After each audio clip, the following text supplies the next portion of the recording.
Being 6:30, Apple. I call this meeting of the Manchester by the Sea Board of Selectmen to order.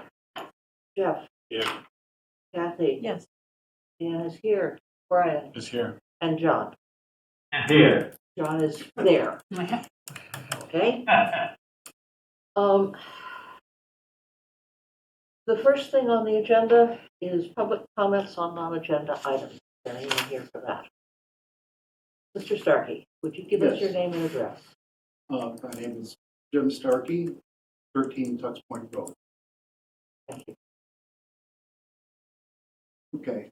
In 2011, after 3 years without a mooring assignment from the waiting list, over 200 people stayed until 11:45 at night at town meeting to pass a harbor bylaw by about a 2-to-1 margin over the unanimous opposition from the Board of Selectmen.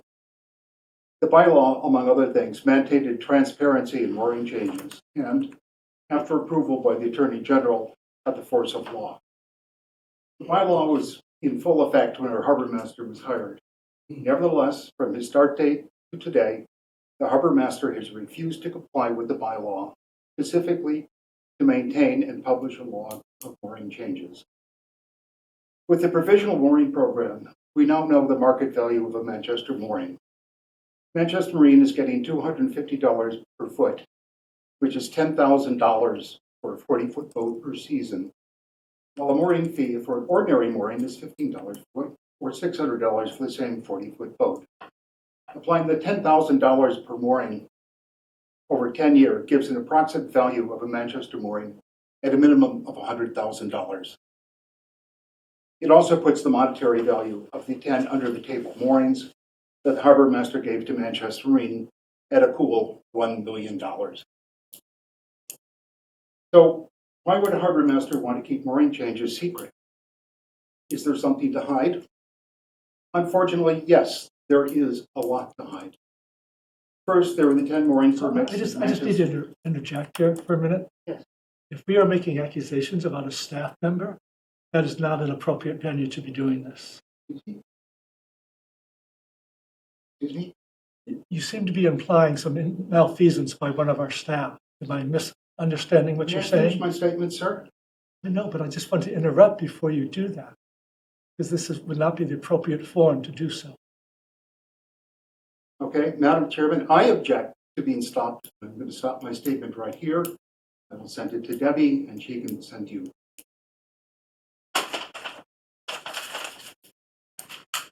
I'm sorry. Okay. The next item on the agenda is the chairman's report. I will have a report, and then we go on to action items.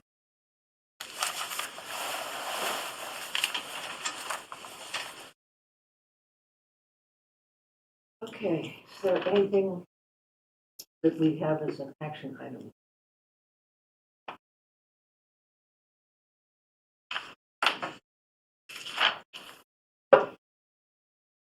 I'll be able to see.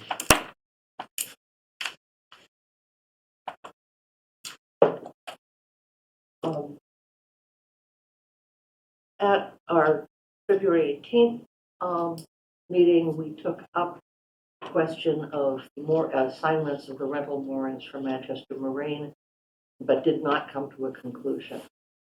I suggest that we put that on our next agenda.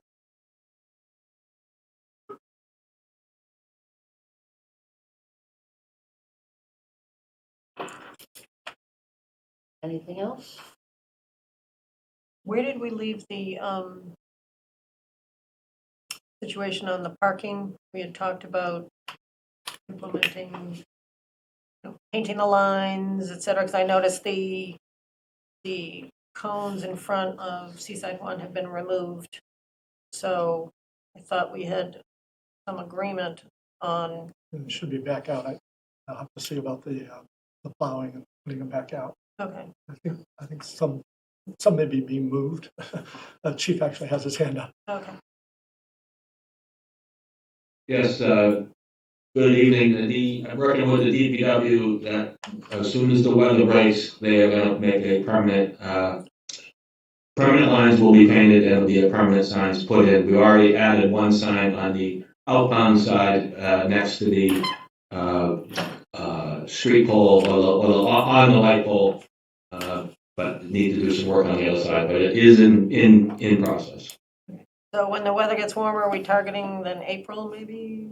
We're targeting as soon as the DPW will give us the go-ahead to do. So thank you very much, Chief. So I'm just wondering if we can just put it on our action item list to close it out, in April, make sure things have been implemented according to the decisions that we made, a number of weeks ago, because I certainly don't want to. Yeah. Thank you. That's it. Okay. Our next item on the agenda is a new use car dealer's license. Greg, did you? That's me. That's you, yes. So I'm here to answer any questions. Happy to talk about it, anything you guys want.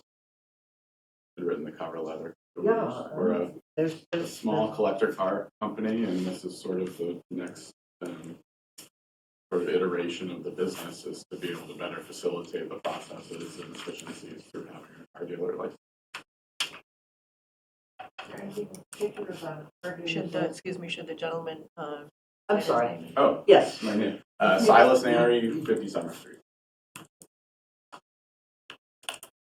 So from a licensing perspective, everything seems to be in order and I don't see big issues. The one question that arises is a zoning question. And I think Paul Orlando was wanting to talk to town council and just do a little more homework based on our bylaws. So our bylaws are silent in terms of the table of uses, but it does talk about car dealership and boat dealerships in the parking section. So there seems to be an omission in the use table. That was a dealer years ago, that grandfather didn't. Well, but it's been something in between. Oh, So it lost that. Always commercial, Any always in that potential. G district. So as far as I could tell, we couldn't do any better than what we have now, right? So happy to, and I had emailed Mr. Orlando, but I haven't. Yeah, I think he's trying to connect with council on it. Gotcha. So my recommendation is that you can grant approval, but it's contingent on resolving any zoning questions. Didn't we grant a used car dealership to someone else a couple of years ago? Yes. Yes. Okay. I think we do that every. Yeah. It's renewed So every it's, year. yeah, online.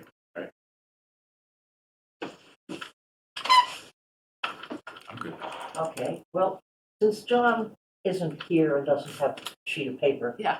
I move that the select board approve a used car dealer's license for Castle Automotive LLC at 50 Summer Street, contingent on the resolution of any zoning issue. second. Okay. Jeff, Yes. Kathy, yes. Ann says yes, Yes. and John. Yeah. Great, Thank you. thank you. Thank you. Appreciate it. Good luck. You too. Something like that. Okay, the next thing is some organizations that have asked for board representation. Cape Ann Transportation. And Greg has suggested that John would be good for this, but if somebody wants to steal it away from him. I think the seniors probably have the biggest interest in this initiative, and I interact with them. Okay. So I'm okay with this. I guess, Greg, I asked, is this interface, is this like what, monthly meetings and anything else that comes up, or what is it? Yes, You don't know? yeah, at most monthly, Okay, maybe more like every 6 weeks or so. that's doable from my perspective.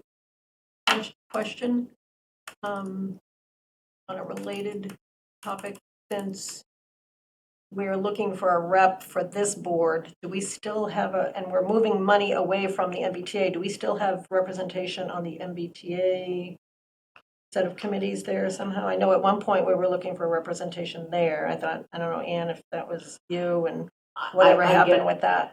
I get their emails, I look at them, I put them in a safe place. And it's the MBTA Advisory Board. Yes. And it seemed to me that there were an awful lot of people there who knew an awful lot more about MBTA than. And Yeah, you know, it's, our engagement with that isn't that critical. There's not so many issues that affect.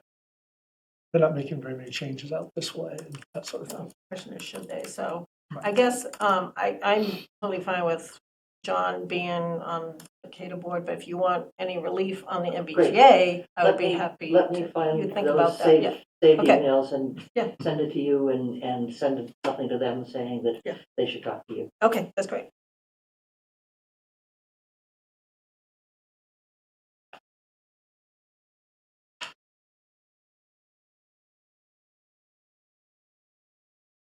And the final one is the update of the hazard mitigation plan.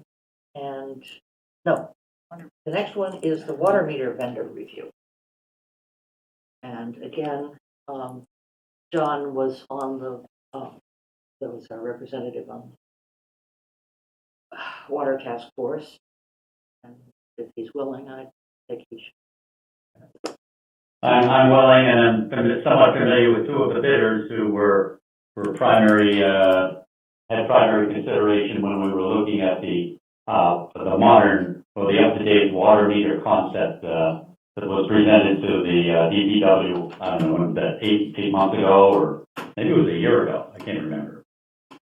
But yes, this is fine. And the next is the hazard mitigation plan update. It looks like it may be a bit more lifting, not much, but somewhat more lifting. And I'd kind of like to do that.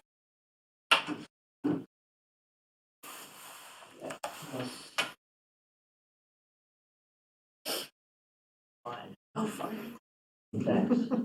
Well, they have Okay. 50 you want. We have now 18 minutes or so. What, can we take up the consent agenda? Are there any items on the consent agenda that we want to pull out? I guess I had some questions on the naming policy for the fields. There was something different than what we had discussed. I think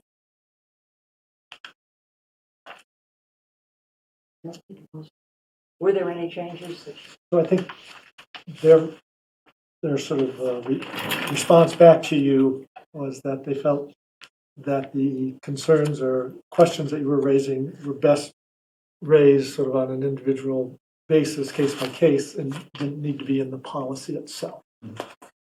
So they recommended staying with the language that they originally proposed.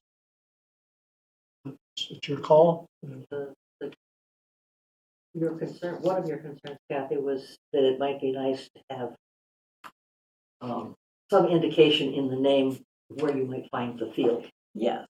To that point, Community Park, people find it. Coach Field, they find. Island Field, they find. No, I know, it was more just around, you gotta be careful when naming after a person. I just wanna make sure that whatever parks we have, certainly that we have, they are very easy to find on the website or whatever, it's a problem when you shuffle around. I thought there was some other.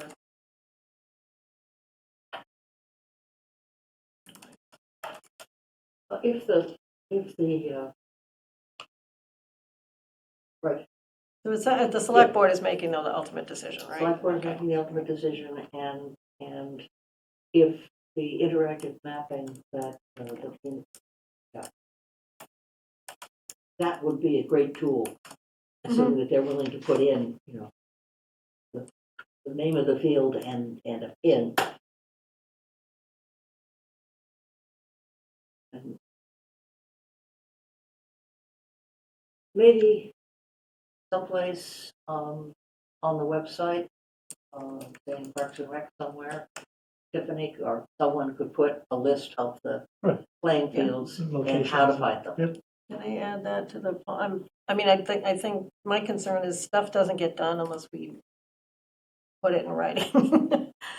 So is there some way we can just add in here that, once approved or whatever, the, or website will be updated or whatever, I didn't see that. I could be missing it, I apologize, but I didn't put that in here. So the website is kind of inconsistently updated.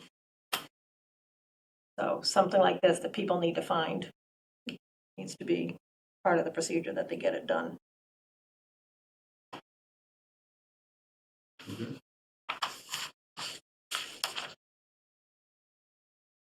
Um,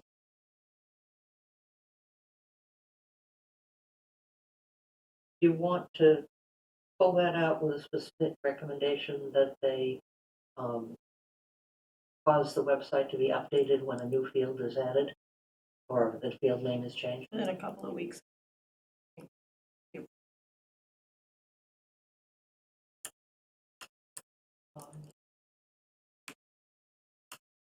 So we have to pull that out We'll pull that out, and then vote on Vote on it the later. consent agenda. we'll vote on the consent agenda and then come back and give some specific language.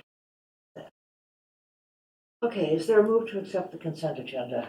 I move the board approve the consent agenda minus the naming policy. We'll vote on later. Further discussion?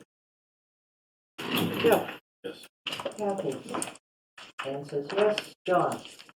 Yeah, Brian? Yes.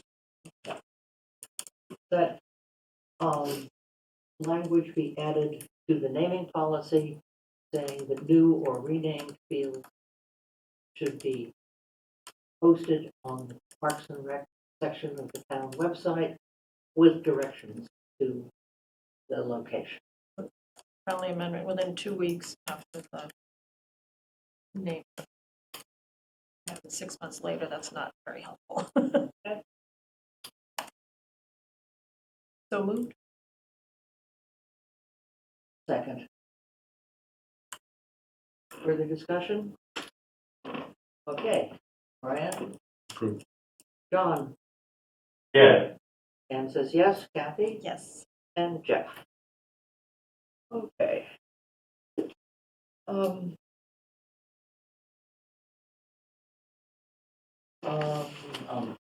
Yeah. 12 minutes. Liaison. Liaison updates? Liaison updates. John, do you have anything? No, nothing promptly, except I can see Russia from here. You staying with Sarah Palin? Watch it from the top floor of the hotel anyway. No other updates from Alaska or otherwise. Yeah. I don't really have anything else. Yeah.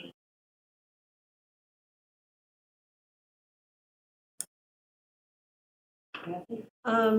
Just on the downtown improvement, we did at our last meeting, and I know it's on the action items.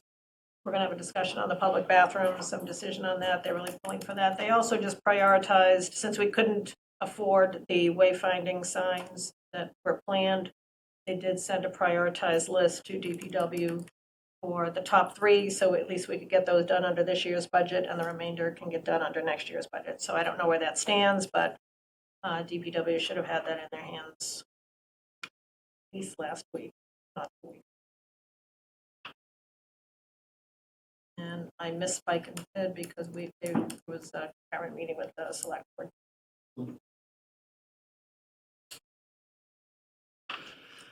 Parks and Rec, winter basketball is finally over as of last night. Summer playground registration has opened as of today. The summer interviews will start next week for staffing program.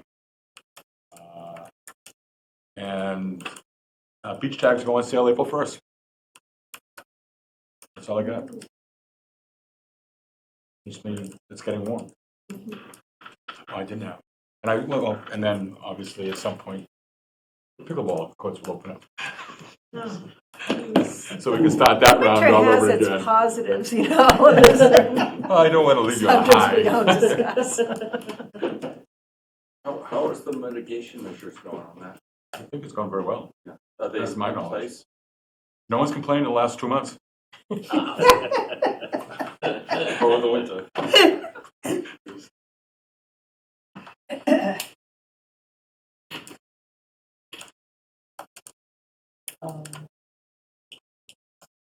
School committee meets tomorrow. We had an interesting meeting of the film production group.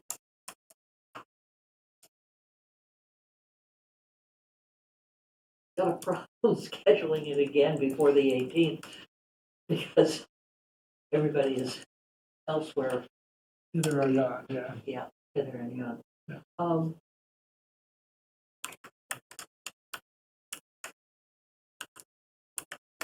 There seem to be somewhat different goals, I thought.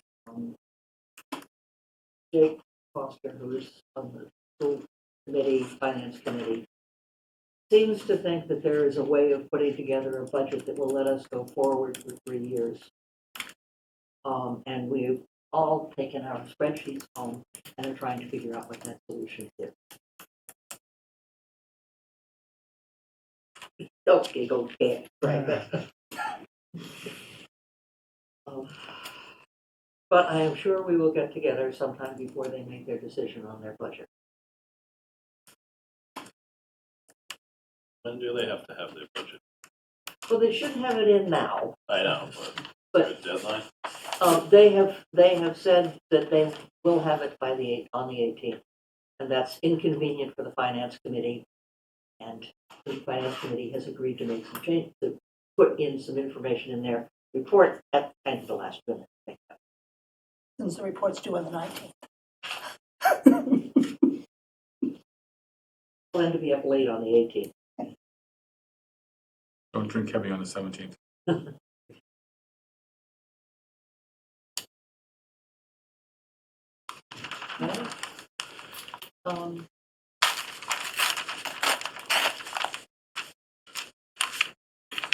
Okay.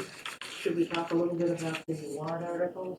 Just, we think we'll get through it, but That's fine. So as we discussed at your last meeting, there'll be 4 to 6 planning board zoning amendments to consider as part of the warrant. Next Monday, a week from tonight, will be an important meeting for them as they work through potential changes. And we'll know more after that meeting, which ones may be advancing and which ones may be back to the drawing board on that. There are 3 petition articles that were received by the deadline, last week's deadline. One is a vote, it'll be a non-binding vote, but it's a vote on the tobacco sale prohibition for anyone born after 2004, I believe. Yeah, 2004. That was approved by the Board of Health. The article seeks to ask whether or not people want to or not to see that in place. Ultimately, it is a Board of Health decision. So a vote one way or the other would have influence, we would assume. The second article is for prohibition on certain rodenticides. class of rodenticides that tend to accumulate in other animals if they eat the rodents that have ingested the poison. So there's a desire, there's efforts in many communities to remove these from the environment. So this is an article to do so here in town.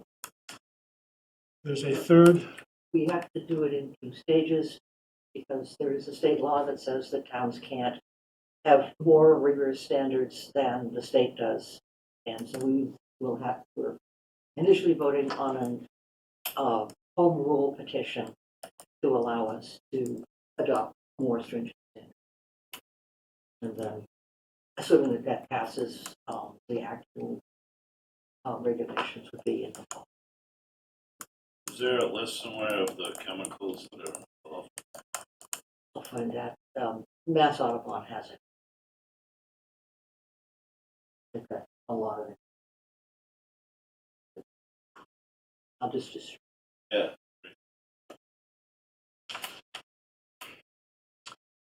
The third petition article is a proposal to amend our current heavy construction timeframe and noise bylaw. The proposal seeks to expand the definition of construction and impose much higher fines for violations of the bylaw. So the proposed violations would be $500 for the first offense, $1,000 for a second, $1,500 for a third, onto a fifth, and then after a fifth violation, a cease and desist order would be required, and the bylaw would be approved. So we need 2/3, right? I'm sorry? 2/3 vote? No, because it's just a general bylaw. So it would be just a majority vote. Can there be waivers to that? Can someone apply for a waiver? Their bylaw allows for exceptions for emergency projects. So it changes the exceptions, and the exceptions are limited to emergency vehicles and emergency repairs to utilities.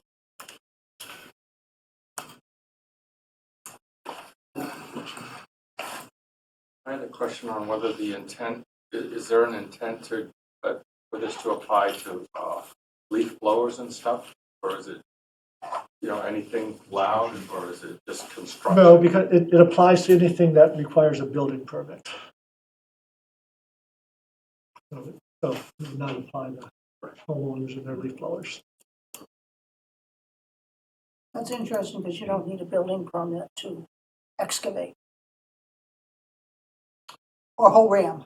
So it did, right, it did, Oh, boy. it did include site work and excavation in the definition of construction. Well, Greg, will the article also include what the current bylaw, how the current bylaw reads?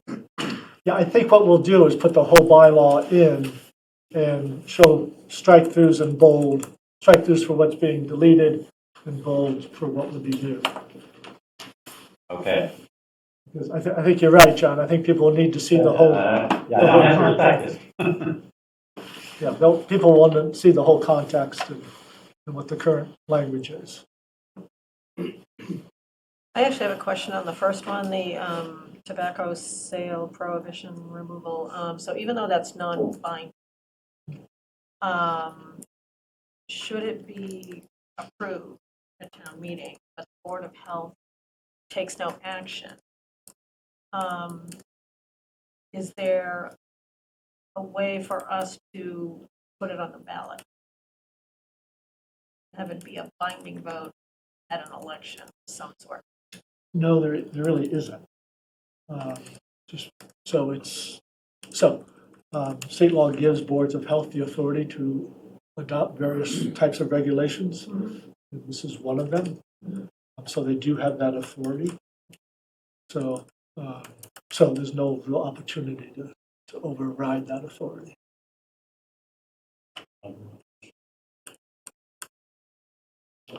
health moved by the home rule petitions that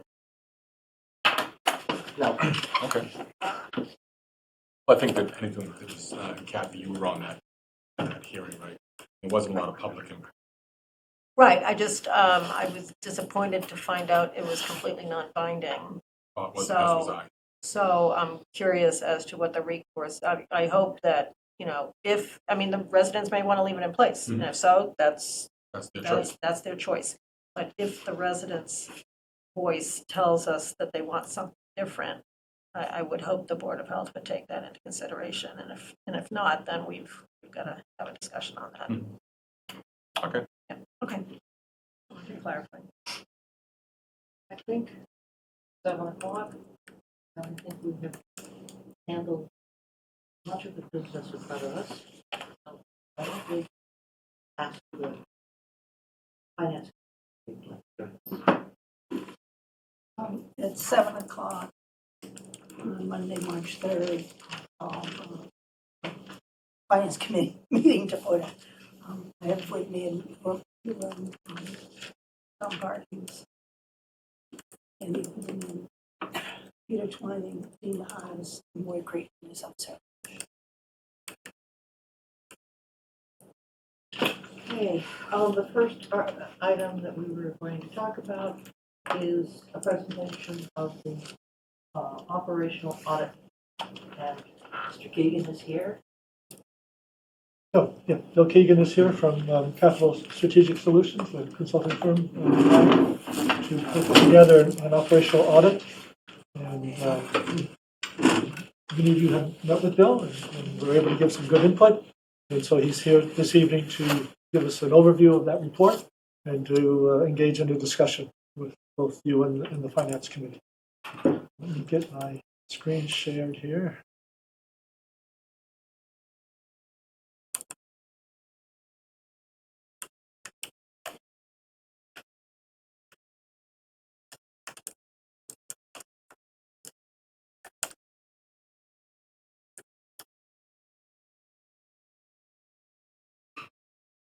There.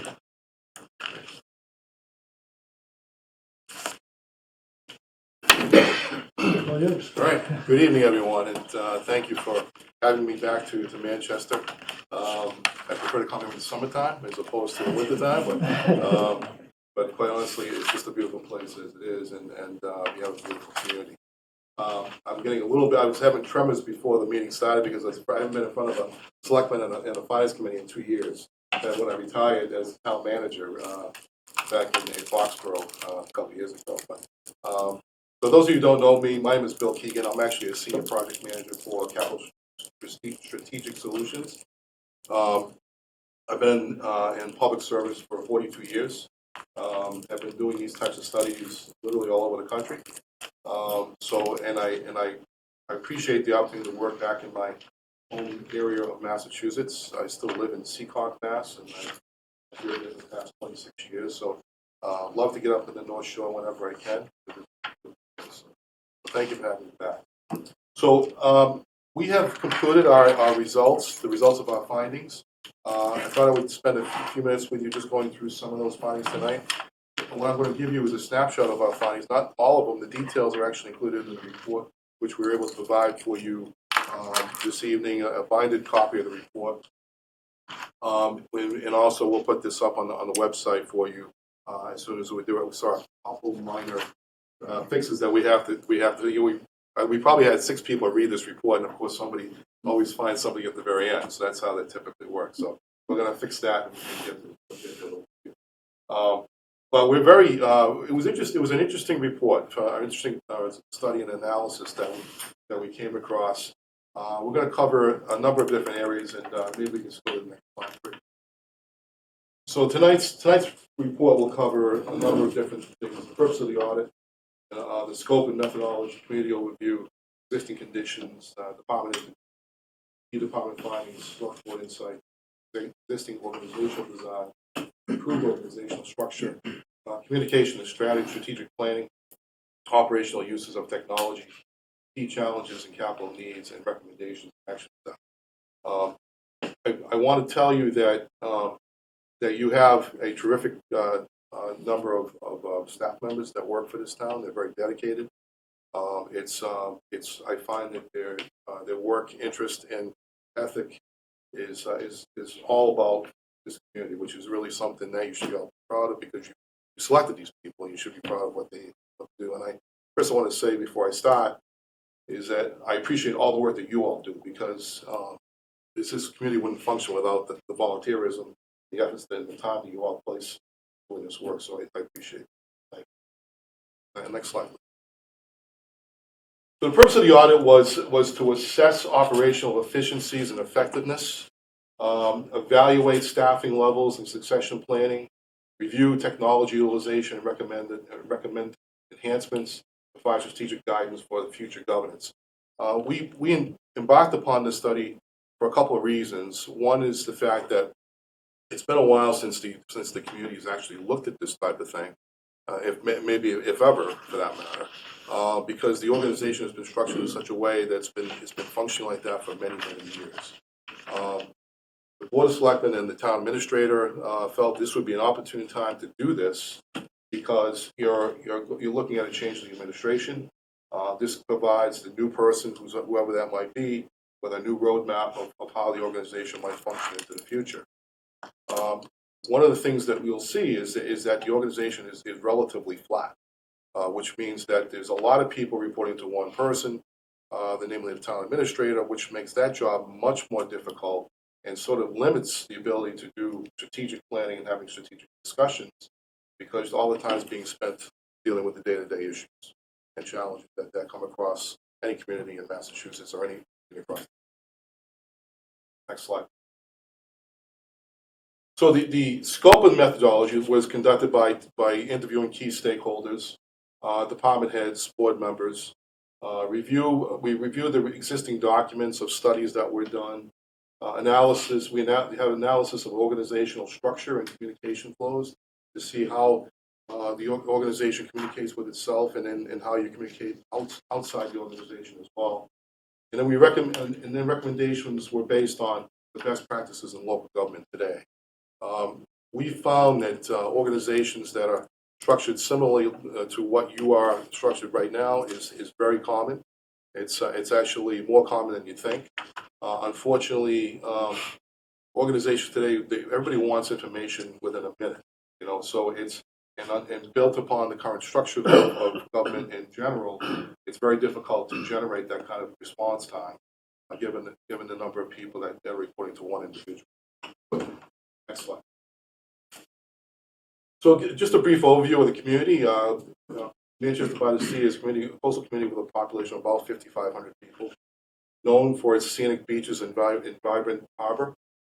It was a transitional community from the fishing industry to furniture making, and then on to a residential and more of a tourism community as it is right now. You face infrastructure and environmental challenges due to your coastal location. I wasn't here more than 10 minutes, and I could see that there were challenges as soon as I pulled into the parking lot because the tide was actually almost even with the parking lot the first time I came here, and I said, "Well, that's going to be a problem." And it wasn't a storm going on either. It was quite interesting to see that. So that's something we're going to have to talk about a little bit as we get through the study today. The next slide. So the department interviews, we met with all the major operating departments in the town, and we identified many of the operational strengths and weaknesses. What we found is that generally speaking, everybody focuses on their work individually as opposed to collaboratively. And I think that in of itself is a challenge because the best decisions come out of collaboration. They don't come from individual siloed approaches that which is typically what happens in many communities. We found that through our studies and through our actions, that the ones that have reduced the number of direct reports and have further divisions reporting through one department, that you have a much better collaboration for results and find that the strategic discussions become much more intense and much more solution oriented. We've identified, we gathered the insights of the staffing. We looked at the technology and communication. My colleague Mike Gallagher, who was actually away but just returned literally this morning, did a lot of the technology evaluation for us. Mike was also a town administrator himself, but also came from the private sector and worked in technology for I think 30 years before he actually transitioned into the public sector. So he has both the public sector and private sector experience, which I think was an action which a preference that the board had wanted when they decided to do it. There are heightened needs for improved collaboration and resource sharing, which is something I just touched upon. We want to make sure that everybody is talking with each other internally as well as externally, and we'll talk about the external mechanisms. Get to that later. Next slide. Some of the findings that we determined were that there are staffing shortages which impact service delivery.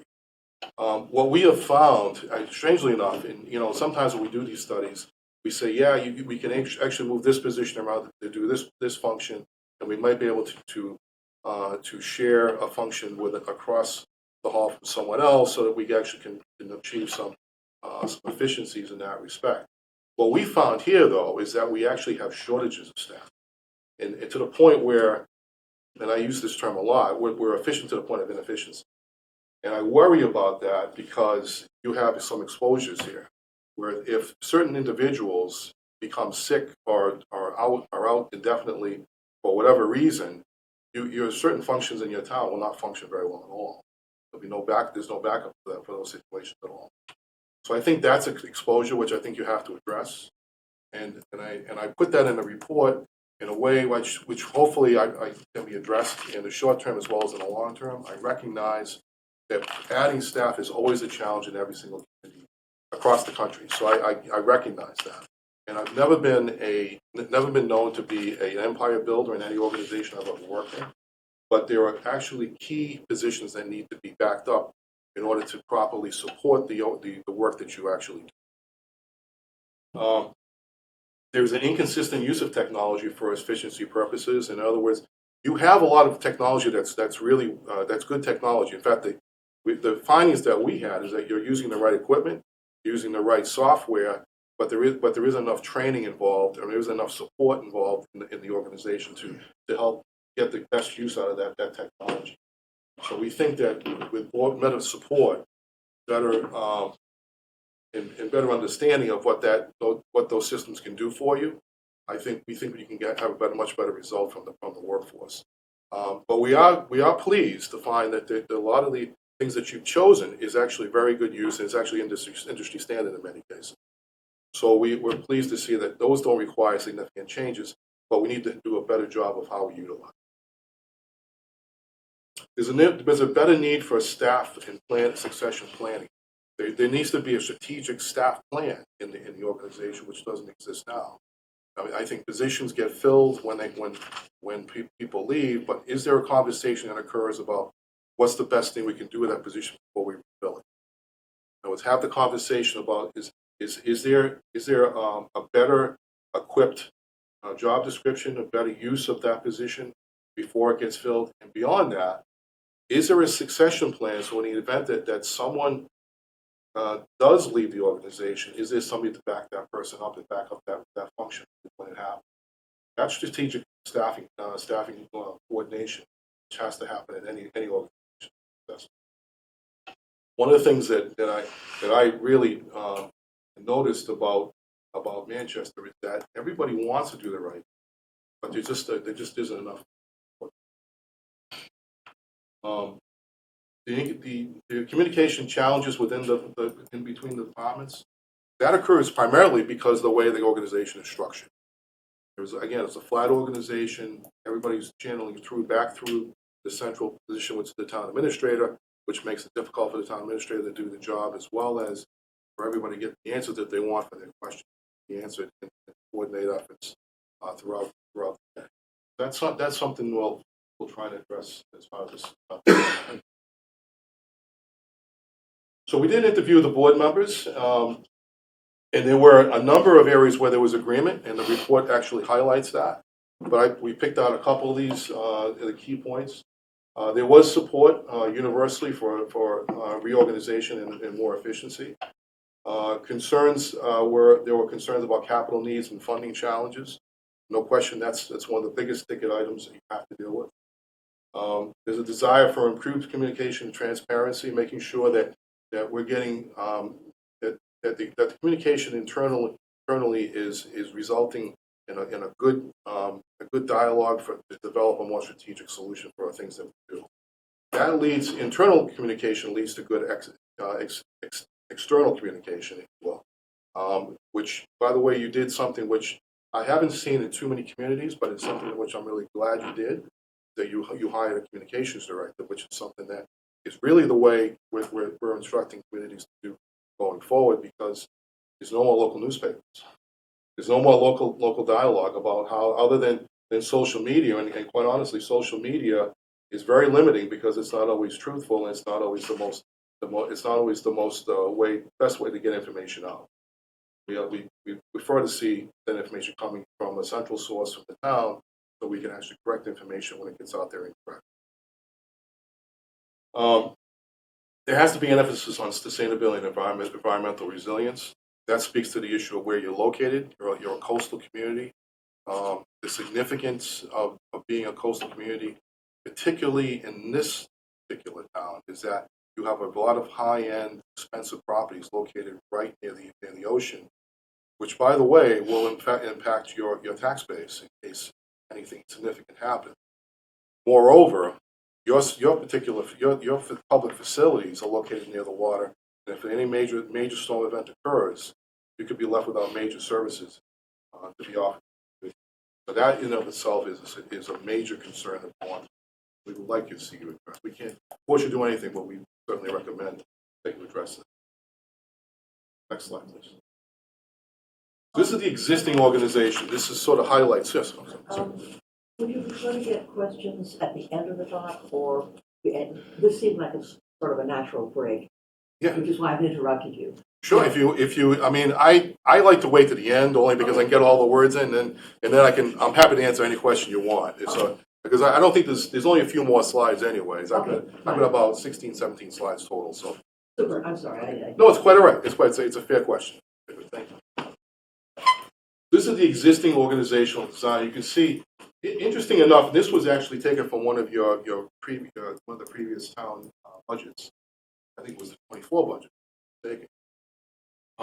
Where it shows the organization, and quite honestly, you have the key organizational departments listed across in the green, across the middle part of the organization, but they don't really function like that. I mean, they function, so all those different positions, the blue positions, I believe it is, are all ones that are ones that report effectively through the town administrator, and some of the clear ones as well. So that makes it difficult for that work to be done in a coordinated way.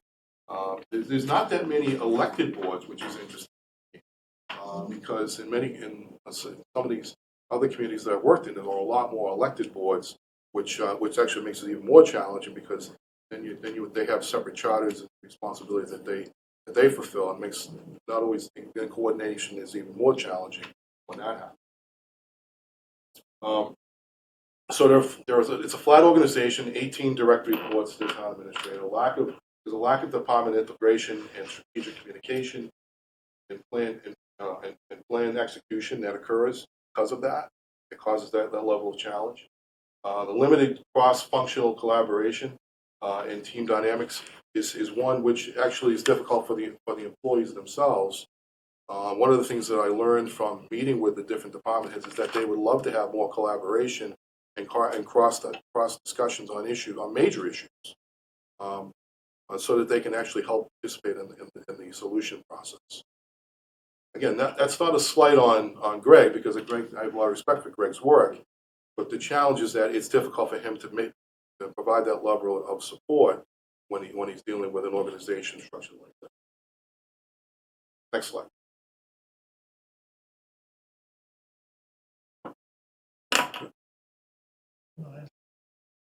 That's what happens when you piss them off. We may have a break just to say. Not working? Why did it freeze on me? Beautiful. Too bad we didn't have any cross training. I know. While he's doing it, you want to take a couple questions if you'd like to do that, so we can, Madam Chair? I'm happy to have everybody look at Greg and make him nervous. You only get a few more months to do that, by the way, so you might as well take advantage of the opportunity, right? Does anyone have questions? I have just one question. The towns that you look at and the things you're seeing, are we sort of fitting into that model of size and complexity? Or are you typically looking at towns with, say, 2 or 3 times our population with these same issues? I'm just sort of, like, from a peer group point of view, how do we line up on that? From this size community, your organization is very similar in many ways. There's a lot of communities that are structured like this, and especially Massachusetts. I'm just most recently did a study up in New Hampshire, which was a community that was probably 3 times the size of Manchester. But I will say that they had the same kind of issue. And it's interesting to note that I did that study a year ago. And because these 2 communities were so close in terms of your issues, that I want to use that as a good comparison. I did that study a year ago, and they were thrilled with the result that came out of that. They actually called me back, and they were actually going to phase 2 now, because they said that the new structure worked so well that it actually improved the capital improvement process. It actually improved the decision-making process. And department heads didn't feel like they were on an island anymore. They felt like they were part of a team. And so now they're functioning more like a team as opposed to individuals. And they're getting much better responses. The selectmen are very, very happy with the result. And the finance committee couldn't have been happier either, which is from your perspective, because now they're all understanding the significance of making decisions collectively and supporting each other in that process. Because before, it was more individual oriented and made it difficult for you to make decisions amongst them. Now they're making decisions effectively, collectively together, and then bringing it to you and say, this is what we've agreed on. You know, what do you think? You know, and then try and make that happen. So I think that's a much better process. Worked out really well. I have a question. Sure. So you mentioned, in your strategic areas, technology, and that's my background, so a special area of interest. Yeah.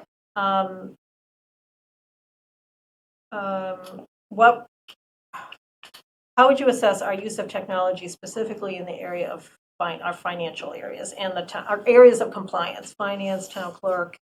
How does that compare with other towns in Massachusetts or outside of Massachusetts that you're aware of? So one of the good news is that you're using ClearGov, right, as a technology. ClearGov is actually the industry standard in many ways in terms of how you build budgets and how you communicate that information to the public. Mm-hmm.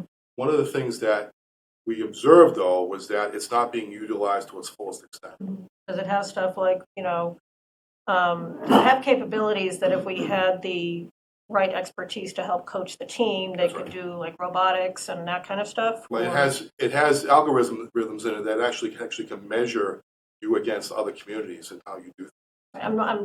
I'm making note of, because of the data entry, like the additional staff that might be required for data entry. That always gets my attention up, because that seems counterintuitive to where we should be going. So I'm just wondering, when you say we're using the right tools, if they don't have the right capabilities, then we're just at the same level of mediocrity as everybody else. That's not necessarily where we want to be. So what I'm trying to understand is, do you know of anybody that's really, any town or city that's really, I do. that we could use as a benchmark? There are other communities that use this information really, really well. I mean, I can tell you from where I just came from, Foxborough uses that system really, really well. We use ClearGov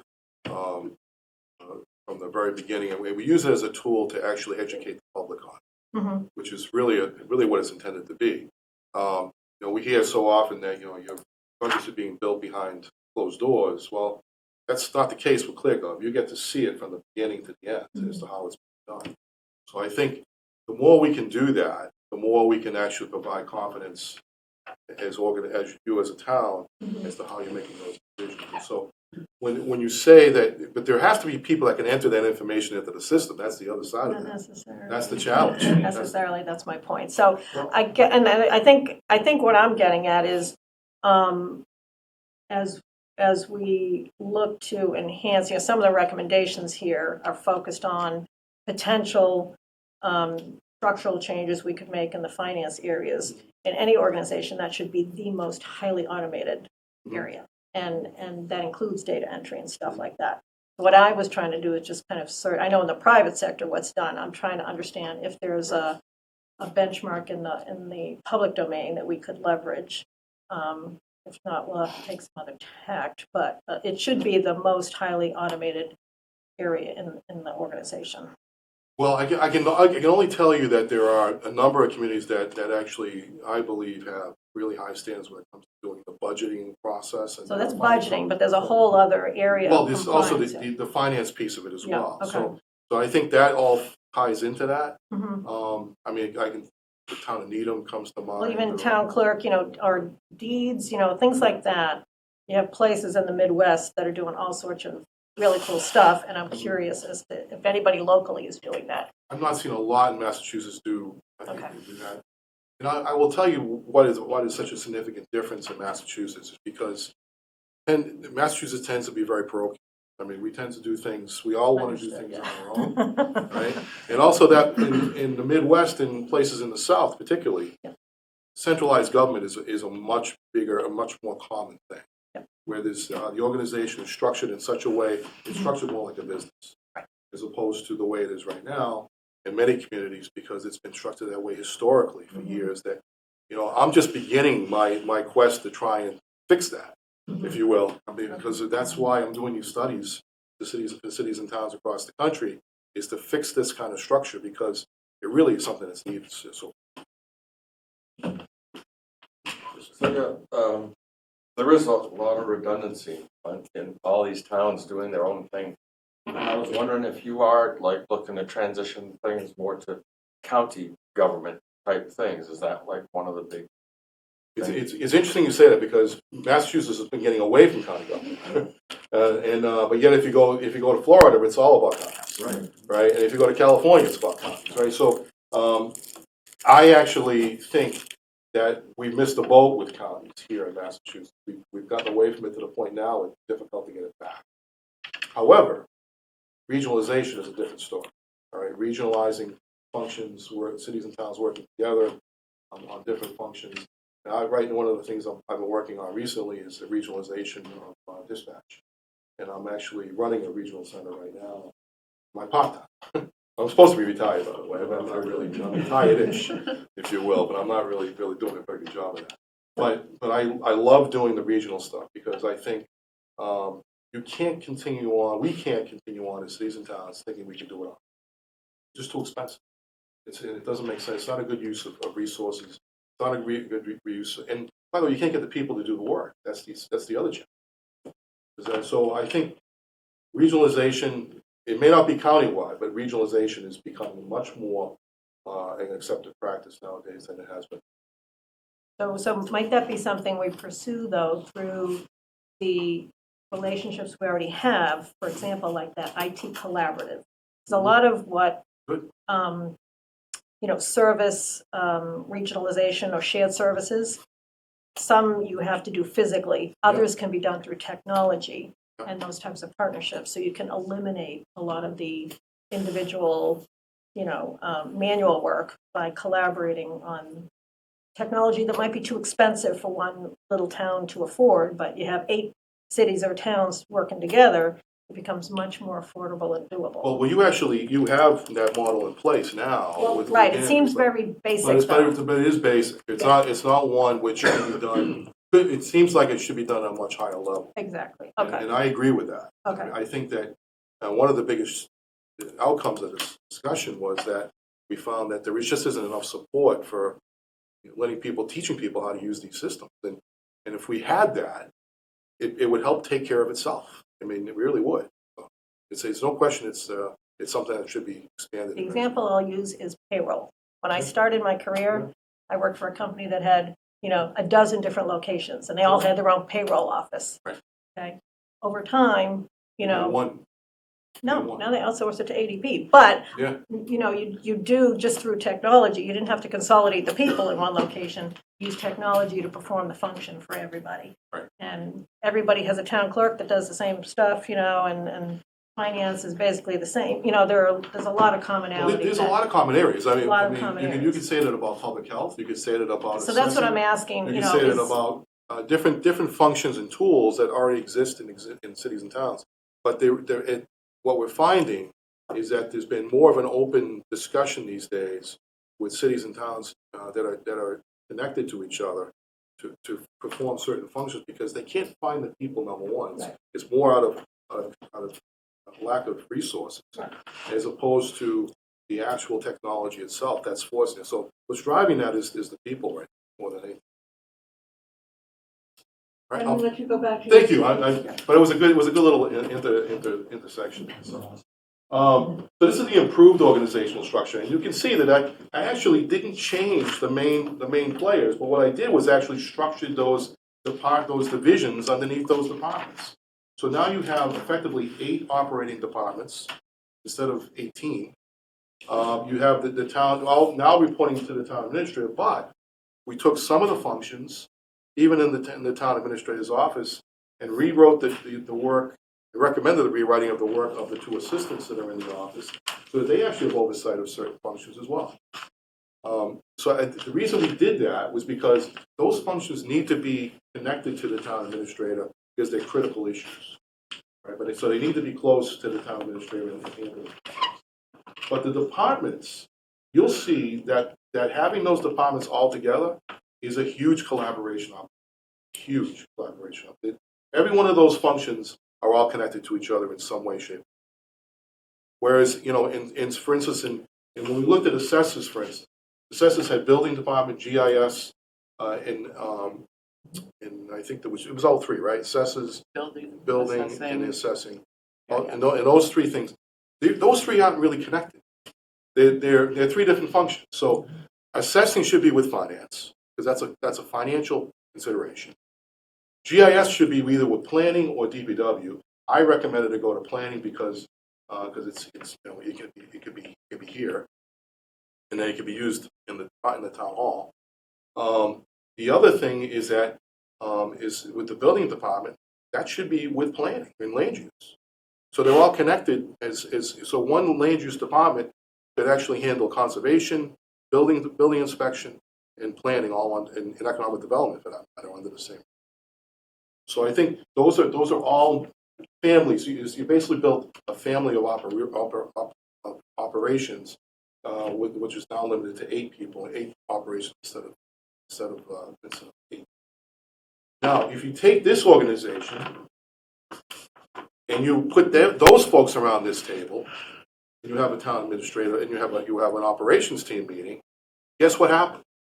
It turns into a strategic discussion because we're not just talking about what we're doing individually now. We're talking about what's good for the team. And that's why I recommended, and it's later listed in the report, that we do operational team meetings once a week. And the reason I say that is because it's an hour-long meeting. It could last, and it could be done virtually. It could be done, or it could be done here. I recommend that you initially do it in person so that everybody develops a relationship with each other. And the funny thing about that, when you put those people in the room together, initially, I mean, I'm just seeing this. It's an interesting human dynamic. I've actually seen this happen, where I walked into a meeting the first time I created a similar type of structure, and everybody was sort of looking at each other and saying, "Okay, what do we do?" Right? And 3 meetings later, I had to actually stop them from talking because because we got to get to work. But they already developed those working relationships almost right out. And I think that's critically important for us to develop that relationship so we can get work done. More please. Next slide, please. That's not for Started this 20 minutes ago.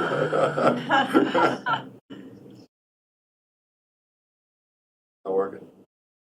Thank you very much for coming. It's been a pleasure.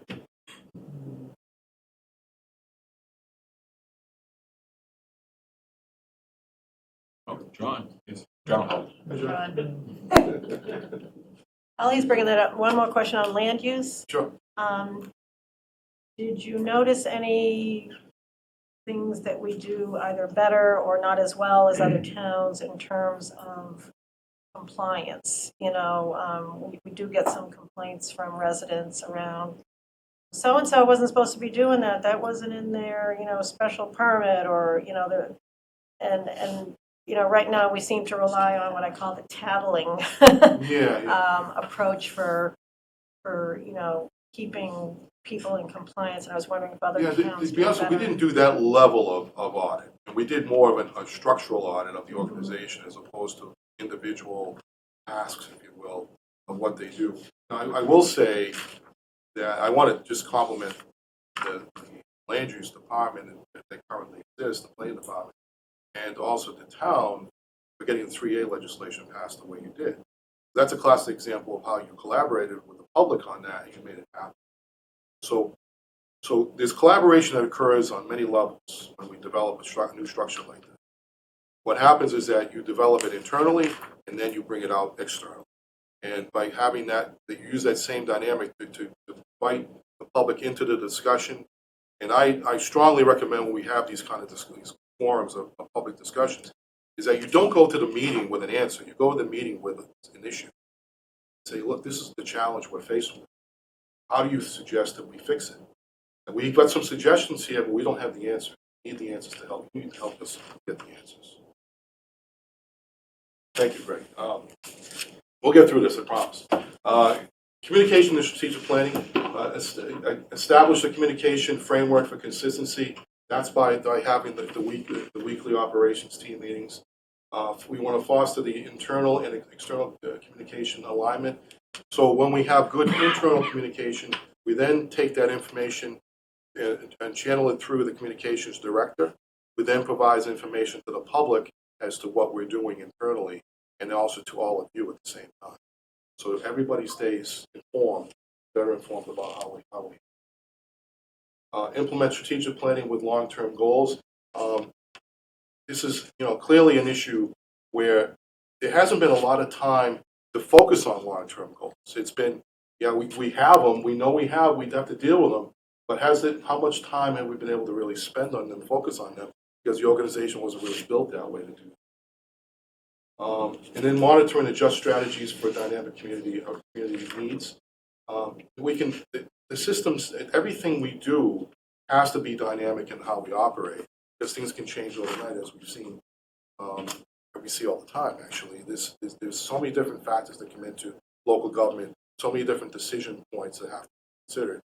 But I think if you're in a position where the organization is better suited, is better armed with the information it needs to get things done, you'll actually be in a better position to respond to the public as things come along. Get asked to be on a regular basis. So the internal communication will be implement weekly operations meetings, will foster a team dynamic and cross collaboration, improve strategic communication and decision making, because that's really a fallout of that process. And it supports a more collegial work environment. So you want everybody who's a department head to be not only working with people on a regular basis, working with their colleagues around the table, but then you also take that same dynamic and bring it back into their individual divisions or operating departments. So then they become more collegial at that level as well. But you start that discussion internally, and then the department heads come back armed with the information that they need to be very influential, if you will, during the conversations to solve problems at the department.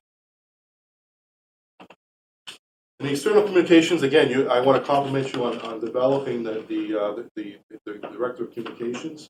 That's a critical position in today's environment. You want to enhance community engagement and transparency, like you've already done with the 3A. The 3A process is something you need to document and actually continue to duplicate in dealing with difficult challenges along the way.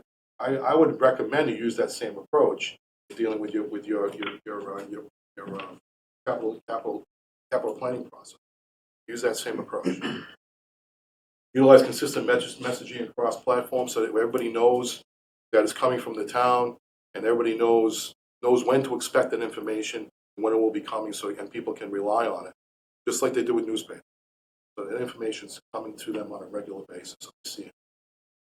And then you can address concerns with the public proactively. We always want to be able to do that. You don't just be reactive all the time. You want to be able to say, these are the things that we're dealing right now with these are challenges we're faced with. This is how we're dealing with them right now organizationally. If you have concerns, let us know. But I think by providing them information that you've come with a way of addressing those concerns proactively, you'll be in a much better position to deal with those.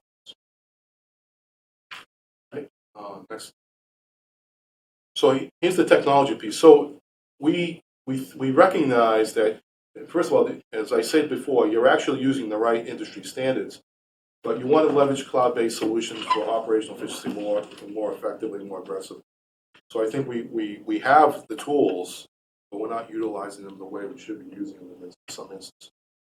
We want to enhance IT support for daily operations, strategic growth, and not having a person who can be here to fix a computer or to do training on a regular basis, I think is a challenge for the staff. I think the staff are eager to learn. I think the staff wants to do more, but they can't because there just isn't a resource that's available on a regular basis. You want to maximize the use of existing software tools for improved productivity. For instance, the classic example given to me was ClearGov, in which it can be used more proactively than it currently is right. And of course, cybersecurity is a mainstay of every organization right now, and it's actually one which we have to pay close attention to, particularly in areas of water and sewer, because there is cyber concerns about how that's impacting cities and towns across the country, either from some of the players across the pond, or actually from across the world, looking to find ways to impact us locally. So I think we have to be very, very close attention to that. Something that has to be paid attention to from Danvers' perspective, because they look at all, they oversee many of our major systems. So some of the key challenges and capital needs. We want to address the environmental impacts of coastal flooding. I'm pleased to see you've done some really good studies with that, by the way. The Fuss and O'Neill report and the Tetra Tech report were all critical studies, which I think gave very good information about where you're at currently, looking at the tidal surge issue, looking at ways in which that has to be designed to impact you. And based upon what I read in those studies, you probably got about a 25-year window to address many of the significant structural issues that you have locally. You want to balance the short and long-term capital investment needs. You need to continue to fund ways to just maintain your roads and maintain your infrastructure, capital infrastructure, but also balance that against the needs of infrastructure needs as well. And I think you've done a good job of identifying all your needs, but now you have to prioritize. You have to be able to say, and you have to have the conversation with the kind of school project that's discussion as well. It has to be done collectively, be done on separate levels, be done as one collective group. Staffing shortage and succession planning is a key area that I mentioned earlier that has to be addressed in a way that makes the most sense to you financially as well as organizationally.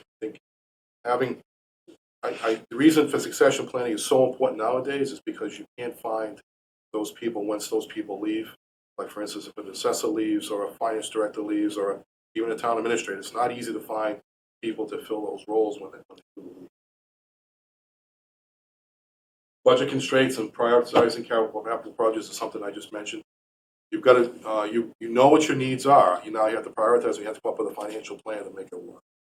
And what you can do is you can time that with some of the things that may be rolling off. For instance, Greg and I talked about, for instance, that you've got your pension system roll off and your OPEB roll off coming within the next 10 years or so, or maybe 5 years, right? In some ways, 5 or 6 years. If that holds firm, that gives you an opportunity to use existing dollars within the budget, which will be less impactful to the taxpayers. Next slide. So what I do recommend is, in some of the action steps that we recommend, is that we initiate organizational restructuring for efficiency and implement weekly operations meetings as soon as possible. Now, not all those organizational changes will be able to be done right away, because some of them are practical and some are not as practical, because you may have to wait for the person to leave before some of those departments can structure. Expanding HR support and improve succession planning. And right now, there's very little HR support in the organization, and I will tell you that I'm a former HR director, and as well as being a town manager. So, but HR, I was actually asked to become an interim HR director recently for a city in Pawtucket, Rhode Island, and it was difficult at best because there's so many changes that occurred since the last time I was an HR director in probably one of the largest cities in Florida. So it's become a very, very challenging world, and it's even challenging at this level. So I recommend that you do a better job of supporting that if you can financially, because it's really an important aspect of how we operate. I would prioritize the capital needs, as I mentioned earlier, and enhance communication and technology integration, utilizing your existing technology, and then also in building upon the built-in communication director that you already have, utilizing those tools that you already have. You can use the website, which has been updated recently, fairly recently, so it's actually a good tool right now. You want your communications director to be using that on a regular basis, to communicate, putting information out to the public, and find ways to connect the public to you through that system. Utilizing that have people subscribe to it so that they can actually get updated information on a regular basis whenever it's available.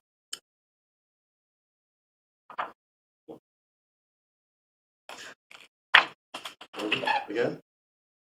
I think it was Should your, better we'd have an I think IT it was your thank you department. slide. I think we need an IT fix here, right? Kathy. Why does it freeze? There it goes. I think that was it. So, Thank you. so thank you. After all that, so thank you. So I'm happy to take any questions, Madam Chair, on how you want to proceed. It's up to you. Throw the floor open. As we look to replace the town administrator, what's your thought on that being a town manager? So thank you for bringing that, because I do recommend that in the report. That I do think that that the time has come for the town to actually do a charter study, if you will, or for an evaluation of your bylaws and create a charter, if you will, that supports the function of the town manager as opposed to a town administrator. Okay, would you please clarify for me Sure. the difference between those Yeah. two? So a charter is sort of like I know what the charter is. Okay. But what's the difference between an administrator and a town manager? Okay, so the town manager has more authority to appoint and also has more authority over the budget process. For example, in our town, Yeah. The town administrator does the hiring, the firing, negotiates contract, directs the development of the budget. What are we missing? Well, actually, if you read the bylaw, it's the act, the special act, the special act that was not. It only really speaks to the hiring, firing. It doesn't really speak to the budget piece. Okay. Okay, and it doesn't speak to any other aspect of if you look at a typical charter, it will list out all the functions. It'll say, "Well, I have the final say on dealing with HR issues." There'll be no HR is all. It's all included now, but it's not structured at all. It's not. There's nothing to fall back on in the event if there is a question about the authority of the town manager. It's not listed anywhere other than to say he has the ability to hire and fire. That's it. That's the only thing that's listed in that land. Denise, question is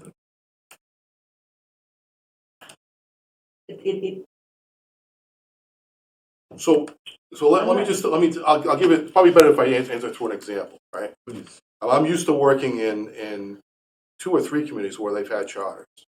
And the charter actually is very specific. It lists out responsibilities not only of the town manager, but also lists the responsibilities of various town boards and committees. It's like your constitution. Thank you very much. It's like your constitution for the town. right? And what I found is that town managers nowadays is the preferred title of many administrators. They prefer to be the town manager as opposed to a town administrator by virtue of the title and the responsibility that goes. I got the title part, I don't get the responsibility Okay. part. Maybe define the incremental additional responsibility of the manager. So, for instance, when I was the town manager in Foxborough, for instance, I was not only the appointing authority, but I submitted the budget. I also provided the budget I provided to the selectmen. I also provided to the finance committee. But I also had responsibility for purchasing. I also had responsibility for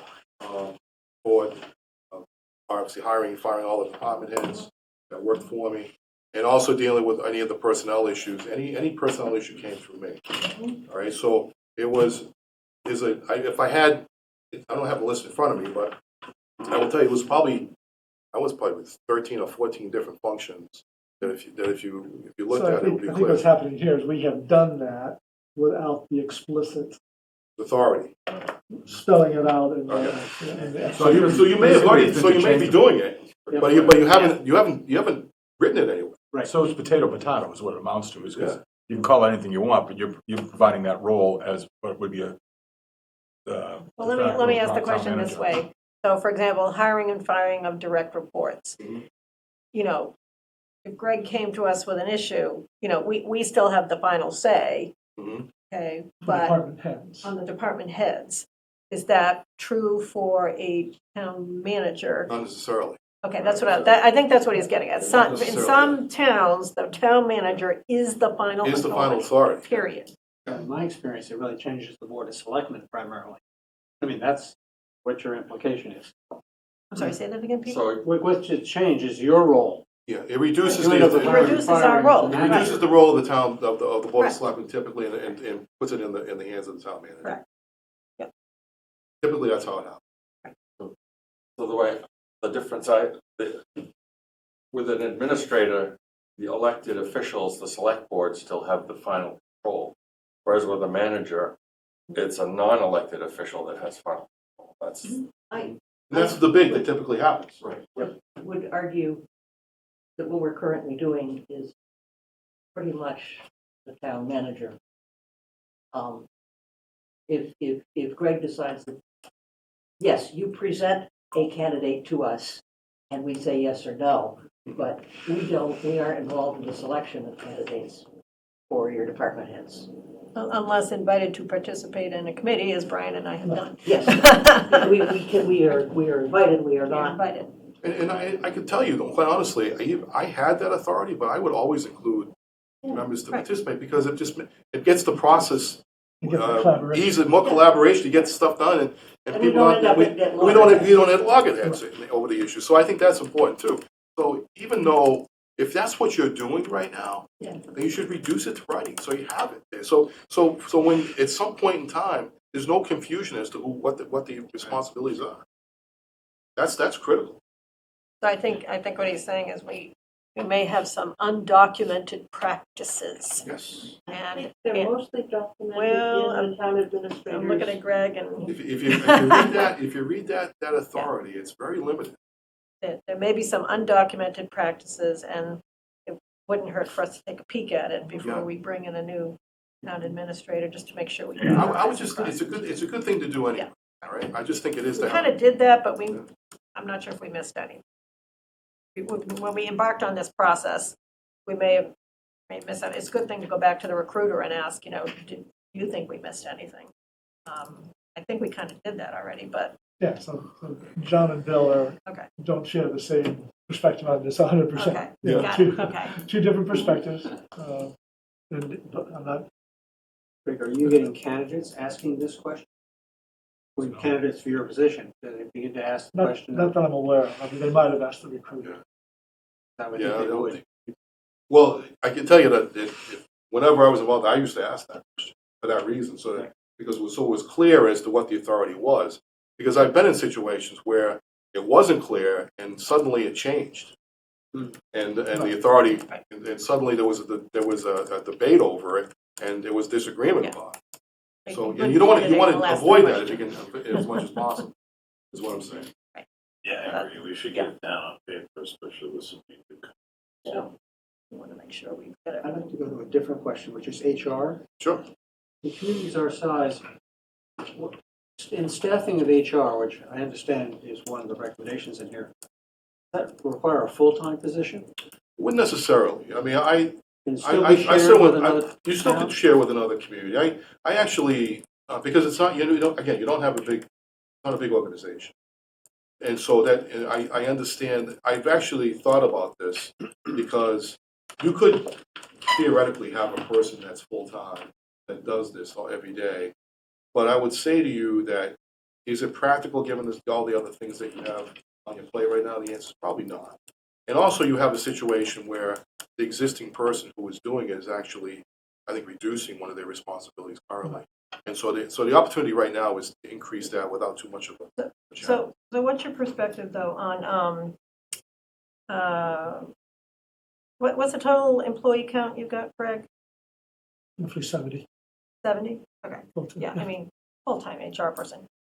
For a team that size is like something I've never seen in my life. So I think, I guess I wonder what your thought is on the HR expertise of his direct reports. It's been my experience that the more experienced the leaders are with handling, if they've had good training in how to handle difficult situations and critical conversations, they need to rely less on an HR professional. So it's interesting you say that because I was just going to say to you that the HR person does that training. So that's what I'm asking. Do you so- feel our team could use some additional support in terms of training and education? And then there's a difference between core HR support and labor negotiations. So I didn't really see a clear breakdown on where you think the HR support is needed. Is it labor relations or is it? I think it's more training, operational training, looking at ways in which you can do things better, ways in which you might be able to utilize computers better. You know, you could actually leverage that training from different schools and universities through an HR director. Wouldn't it?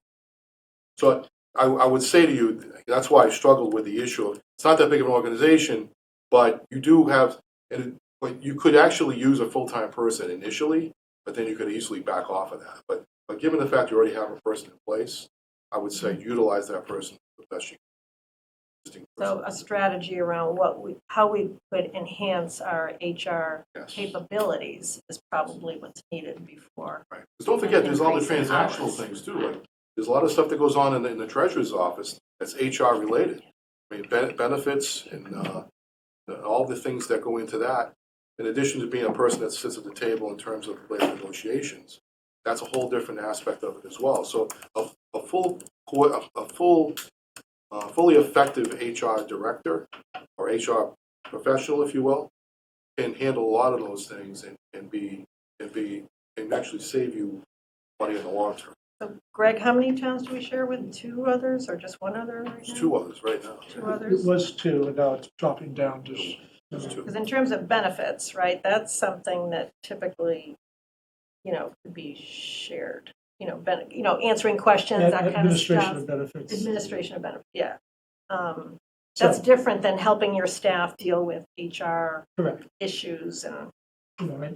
Historically, that has been the treasurer's role, is administering the benefits.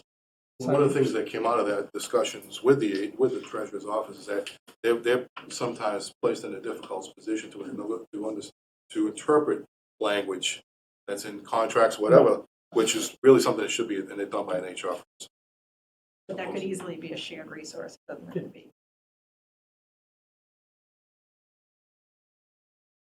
So you've got some challenges ahead of you in the sense that, timing-wise, the capital issues are the big ones. Organizationally, you can have those are more shorter term, but even not all of the changes that you can make on the organization side can be done initially, but I think probably in a shorter term, let's say 2 to 3 years, you should be able to do that. You can do some this year. There are some very short-term ones you can do this year. And I also think that but I would get to work on the prioritizing capital needs as soon as possible, because where there's other needs coming about, say for instance, the school that's being talked about now as well, that needs to get on. That needs to be part of the conversation with the other needs, because you're facing some critical issues that have to be addressed on a timing basis. That's challenges facing. I've got a question, Bill. Sure. Yeah. So in reviewing the report, I mean, the message came through that our staff, while we could, I guess, use more staff, and you certainly emphasized that they've executed very well. Yeah. And that's been to the great benefit of our town. There isn't anyone that's really had big health problems or accident problems and disappeared where we've had to deal with any of that. It's been a very stable group here. Two of the takeaway messages here are restructuring and adding staff to the extent that it really supports the succession planning, because the staff as it stands is executing pretty well. I don't think it's a real strong story to the taxpayer to say that we need more people because we've got to do more stuff. But the restructuring thing is something that I think can be done independent of staff, or are there certain staff changes that really have to be made to make that reorganization work so that there aren't so many direct reports going to the town administrator? So that's my question. Sure, that's a good question. So there are a number of departments that could actually turn into those roles easily. First of all, you're not going to have a public safety department. You'll have a police chief and a fire chief. I mean, you're not big enough to have a public safety.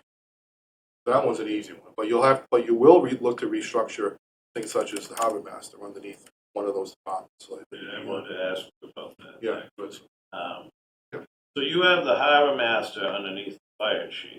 Yes. But we don't just have a harbor patrol. We have moorings involved, we have dredging, we have infrastructure. Shouldn't, in my opinion, the harbor master should still stand on its own. I don't really see it under the fire department. Well, the reason I put that there is because they actually do support each other when it comes to rescue. And I also think that they do, the harbor master actually does a lot with patrolling the harbor and protecting the harbor. I get that public safety piece of it, but there's a lot more to the harbor.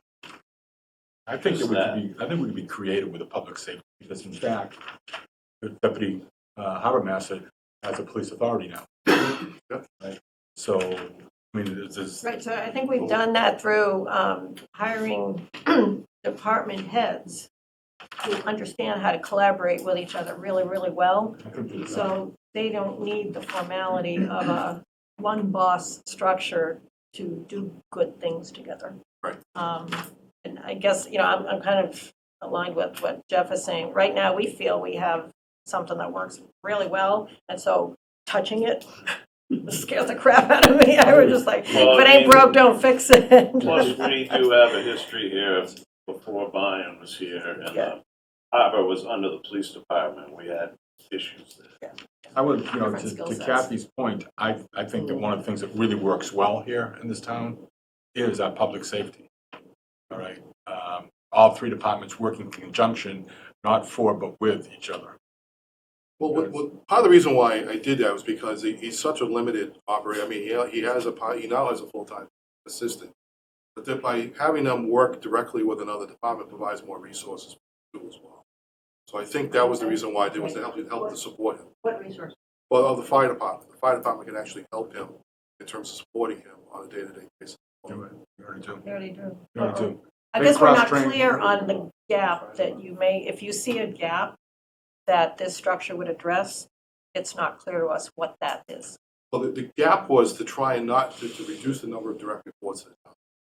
So that in and of itself, I think is, it certainly is something the new town administrator will have to come in here, absorb all of this information, and he or she may have a leadership style that aligns with what you're thinking, or they may have a different leadership style more comfortable leading through influence that doesn't require as much consolidation.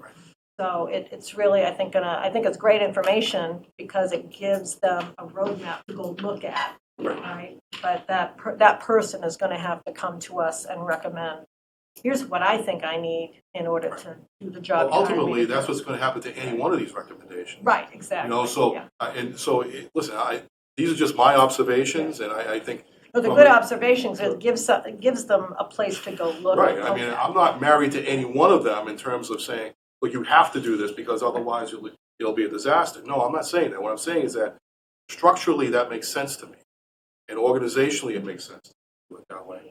But if it's your community, you get to decide how you want to structure. And ultimately, the new town manager, new town administrator, if you will say, you know what, I like it the way it is, or I like the recommendation. I think we should keep it under the fire department or whoever. So just. Like my concern is that you hire a fire chief to be a fire chief, and he's not necessarily knowledgeable about a harbor. I mean, Maritime law. right, and all that. That's really where a harbor master should be reporting to the town administrator, manager, whatever. So I think another way of saying that is when you're dealing with public safety leaders, you're dealing with almost like a pseudo-military. They are very command and control. Very command and control, yeah, that's right. Other leaders that report to Greg, they don't need to be worried about that, right? But when you're talking about a command and control structure like in the military, they have a certain way of operating. You mess with that, that's right. You're dealing with stuff you don't want to do. And like I said, you're in a position now where not only is the town administrator leaving, but also the harbor master could be gone in a short period too. So I think that if that happens, obviously you're looking at an opportunity. Yeah, so it could be an opportunity to look at it again. So, other thoughts, questions?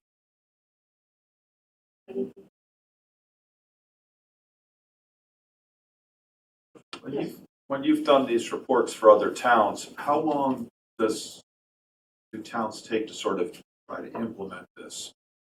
Is this sort of a 18-month, or is this a 5-year, or how does this kind of line up on a? What I'd like to say to towns that you do this within the next 12 months. At least some pieces of it. You don't have to do it all in one. But the organizational piece you should start looking at with. It's a little bit challenging right now because you're heading into a new budget season, but hopefully you've addressed some of those concerns in the next budget on some of the recommendations at least. But I will say that a 12-month period is a reasonable time frame because a lot can happen in a year, and you're going to have a transition of authority in the town administrator's office anyways. So that in and of itself will garner more discussion around those points. So I think, 12 to 18 months is a reasonable time frame, but you like to see at least it doesn't get shelved, that the project doesn't get shelved. Because these are things that are important issues, and that you take some real action steps to try and address the organization. It's probably, and you probably thought it already, but you suggest that the parking clerk, that's currently a function of the town clerk, and that has a certain balancing effect between the person who gives the ticket and the person who adjudicates it. Having them both in the police department, or as you said in the report on the fire department, I think that. Yeah, that was a typo. That was a typo. And I apologize for that. So that has to be the department. Actually, if you look at the line down below, it says police department. It does say. Yeah, so it's inconsistent. I apologize for that. But it's definitely the police department. And the reason I say that is because you can actually have that adjudicated in the following way. You have a lieutenant or a sergeant that can oversee that, and then they adjudicate the ticket. And if somebody wants to appeal, they're going to appeal it to the chief. And that's how I've seen it happen. That's a command and control structure, really unified. But the amount of times that happens in a committee like this is probably. You'd be surprised. Yeah. Well, I suppose for the summer group, I suppose that's probably an issue. But I have to tell you that I have worked in many organizations where it's like that, and it's worked really, really well. I mean, and it's the reason why you don't like to keep it. The people who are most knowledgeable about the tickets is the police department. They know whether a person really, parked inappropriately. I mean, for somebody else to make that decision, I actually had to serve as the clerk in some cases, and it was difficult for me to make that decision because I wasn't familiar with the situation at all. I relied almost entirely on what the police officer told me, and then I had to make a decision. And 9 out of 10 times, I had to side with the police officer. So that's my point is that it's structured that way. I recommend it for that reason, is that it's not uncommon to see. I have a flip side on that, is because I heard just this week, someone was questioning to me, why do we need a parking clerk? Because they're all adjudicated by an outside vendor. Is that true or not? No, No. no. The The collection part of it's for an outside. Actually, the ticket is created initially by a post, Right. but it is somebody from the police department looks at each of the entries and says yes or no, that is in fact a violation. And that's only what, maybe 40% of the, I don't know how That's many. the police department. We still have a parking, we Once still you have, get set up, Physical people walking out there. That just eliminates. Somebody wants to appeal their ticket. Yeah, I forgot the fact that you probably have quite a few in the summertime. But seriously, I think structurally, I stand by. I mean, I stand by the recommendation. But look, if you think it works better in a different way, that's fine. You can have that internal discussion. But I've actually seen it work well under the recommendation. I agree. It might be worth discussion with the next town administrator. I remember our past town clerk had a concern about being the parking clerk. I don't know how the new town clerk feels about it. I haven't asked her. She hasn't been through the first summer yet. Okay, so that's the issue. So it's not a. We'll see if she's still. New town clerk, we'll have a new, it wouldn't hurt to, it's another good thing to poke at. Like you said, it's good information. So like I said, this is why these conversations are good, because you can look at it from both perspectives and kick it around. And if it's not the right, if Manchester by the Sea is not comfortable with any one recommendation, you can have that conversation. I mean, I encourage you to have it. So but again, I go based upon my experiences and best practices. So. Some of the advisory boards are functionally advisory boards that select. And you kind of have the select board off in a corner and doing our knitting quietly by ourselves. And I wonder, why it is that all of those boards which make recommendations on policy should go through the department. Well, because you're the chief policy board, all right, and the reason why. Shouldn't we have advice? Yes. So ultimately, when the recommendations come up through the departments, they should come back to you. Ultimately, so you make the ultimate decision. That's for very policies. filtered information. I'm sorry. That's very filtered information. I'm not sure I understand that though. That point. Oh, The committees sometimes provide a check and balance to make sure that the town staff is providing services in a manner desired by the residents. There's a check and balance there. It's a small town, and people like to know that they can advise the select board directly on certain things. However, I do see some committees here which were supposed to be gone, Greg, so I don't know why we still have some of these here, because we retired some of them. So some of them should be, I'm going to double check the list here. And some of them we did move to advisory, like I think the ADA was when we ADA is moved to advisory, advise the DPW. We did that already. So I just think, I'm not sure this is 100% accurate. That ADA is listed in public work. Yeah, under current it should be. But some of the committees that are listed in the proposed org chart shouldn't even exist. They've gone, I think. So. what I meant by filtered is that if the department head isn't interested in an idea that's coming from one of the advisory boards, it doesn't get to us. That's a staff challenge. But if we don't know what we don't know, So I have to make some assumptions when I put these recommendations together, is that there is a continuous flow of information back to the town administrator on these things. And if there is a challenge from a particular department head, that has to be addressed. I would say it a little bit differently. I would say, because I agree with what Ann is poking at here, I think we, to your point about not having the operational meetings, right, every week, okay, that's standard practice. Yes, we should be doing that. But there are some things that we don't see as a board every quarter, okay? Certain metrics or certain, what's the feedback from the residents? We could do things differently by asking, DPW to come in here every quarter and say, okay, what are you getting from feedback from these committees? What, we could You still can do manage that Yeah, differently you if still the can do that, committees absolutely. reported into the DPW. That's how Yeah, so think of it from the perspective that you're really the board of directors, if you will. And what happens is that if the board wants certain information to come out of the departments, the operating departments, you filter that through the town administrator, he then brings it to all the department heads, they bring it. or the department heads present to the board in a public meeting. Oh, absolutely. And certainly then the committee heads would see that meeting, and if they're, be attending at that meeting, if the department head didn't represent their feedback, then that would certainly, could be made known Well, immediately. you would definitely have the board before you to talk about the issues that you have. There's nothing wrong with it.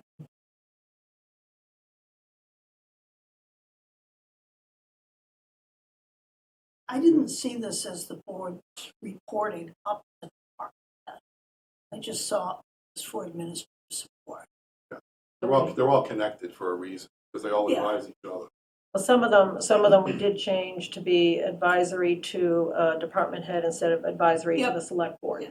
But most of them still remained advisory to the select board. But if we were to change our modus operandi, you could have some more committees report directly to department heads. But once again, that's a question for the next town administrator and their leadership style. What would they, how do they want to run their team? Right. And we could get a different perspective from Yeah, everybody has their own style. Right. Any other questions? Well, thank you very much. It's been a pleasure Thank working you. with It's you very all. good information. I hope this was helpful and instructive, and hopefully it'll provide you some good food for thought for the next manager and town administrator or whatever that person is going to be titled. And that organizationally you'll come up with some good changes. All right. Thank you all very much. Thank you. Thanks. Thank you.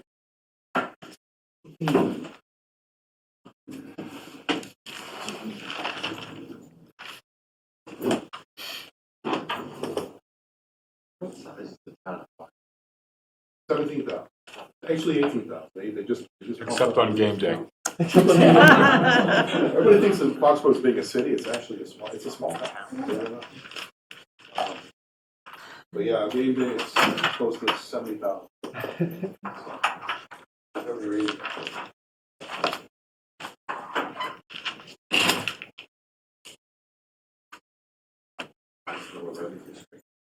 It was. You can always be better. All right, nice to see you all. Thank you. Thank you very much. Thank you. Good night.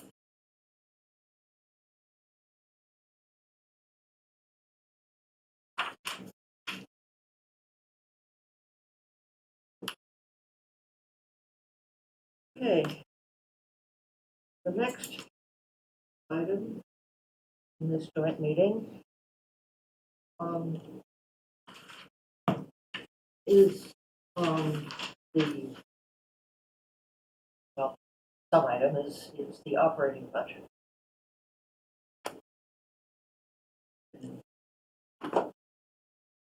It's easy.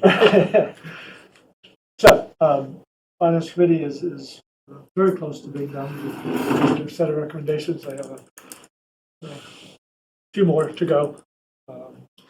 The changes from the preliminary budget is one way to look at it. There's been some additions. The Finance Committee did approve moving forward with adding an accounting clerk in order to move forward with that finance director model. So freeing up some of current town accountant's time in order to take on the additional roles of the finance director. One way to do that would be to bring in that additional support. So that was one. The preliminary budget had the recommendation of boosting the assistant town clerk position, assistant to the town clerk, from half-time to full-time. So that has been endorsed by the Finance Committee as well. And then thirdly, the Finance Committee does recommend going forward on a truncated basis for this coming year for the deputy fire chief. So they are recommending that come the fourth quarter of FY26, so next April, move forward with that new position. And then obviously come FY27, that would be a full-time position. So easing into it a little bit rather than doing it 100% in FY26. So those were probably the more significant changes to the preliminary budget that you saw in December. So are we positioning these, I mean, I did want to make sure we talk about these proposed headcount increases. Are we positioning these as placeholders, financial placeholders? Because again, I just, you got to let the new person come in and assess their team and have their say. We weren't considering making any structural changes before the new town administrator walks through the door, right? So this is for the 26 budget, that's like July 1. Right. So I'm assuming that the new person will be on board by then or shortly thereafter. I guess let me say it differently. I would feel it's very disrespectful to a new leader to demand that they adhere to a particular structure. I mean, I'm certainly fine with putting some budget placeholders in there in case they agree with these recommendations. Provides an option. Provides that option. And the reason I'm careful with this messaging is there are potential promotions as part of this budget approval, and I just feel very strongly that you have to let a new leader come in, assess their staff, put their own stamp on how they think they need to structure an organization, and it's nice to have some placeholders because of some prior recommendations, but this shouldn't be viewed by the staff in town hall as a done deal if the town approves it. That's my concern. I wouldn't want to be disrespectful to a new leader. I think you're expecting too much of a new town administrator coming in, that it's historically, it's typical. You come into a town and you get a structure. And you get a structure, yeah. To, we need to move ahead with that finance director because we need somebody to be in charge of these budgets and not the town administrator. And to me, to push everything off to a new town administrator, I'm not saying push everything off, but nothing will get done. Well, to Greg's point, what my concern is about promising promotion to people, and then have a new leader show up, a couple weeks later. It just feels wrong. It's not. But the finance committee doesn't recommend placeholders.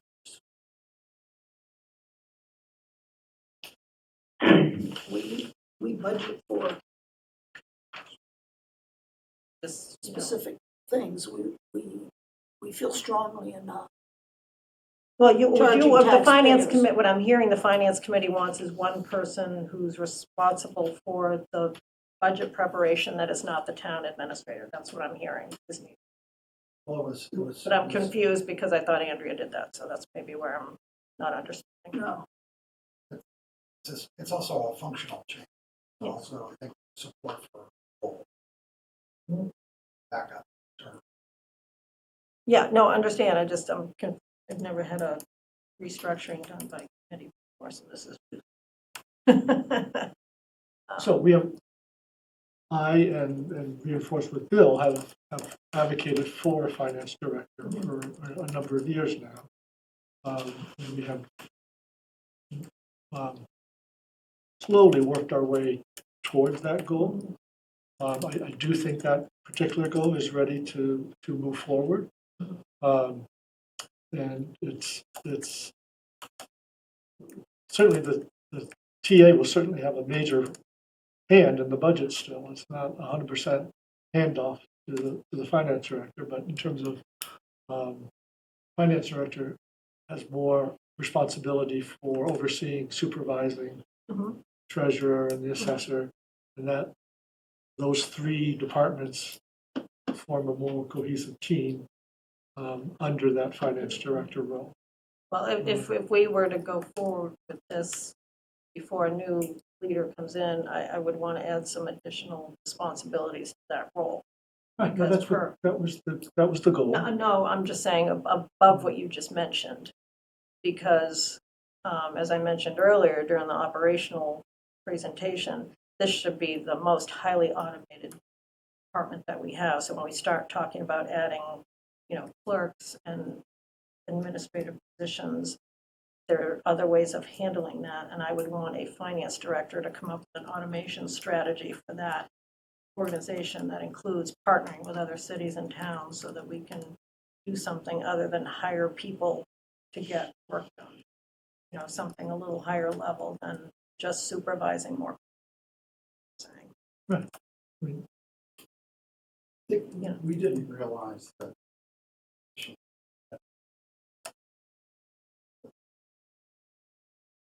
They've been discussed. I don't recall we voted on hiring a finance director. I don't recall that. If we voted on that, I haven't missed any meetings, but I certainly have not voted. So this for is that. this is where That's where your role, you get to, you are there. You get to organize, set up the organization the way you think would work best.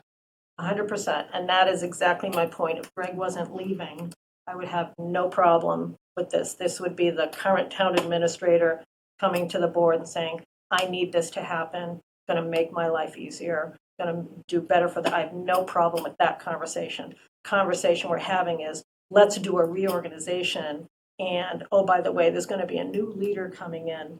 I've just never had that experience before. When I go into a new leadership role, the very first thing I do is assess my staff, assess my budget, assess my customers, and then I get to make some changes if I think things need to improve. I don't have it spoon-fed to me. So this is something I'm not familiar with, and that's why I'm asking the question. Well, can I ask this? What would be the difference if we already had this person here and you had a new administrator come?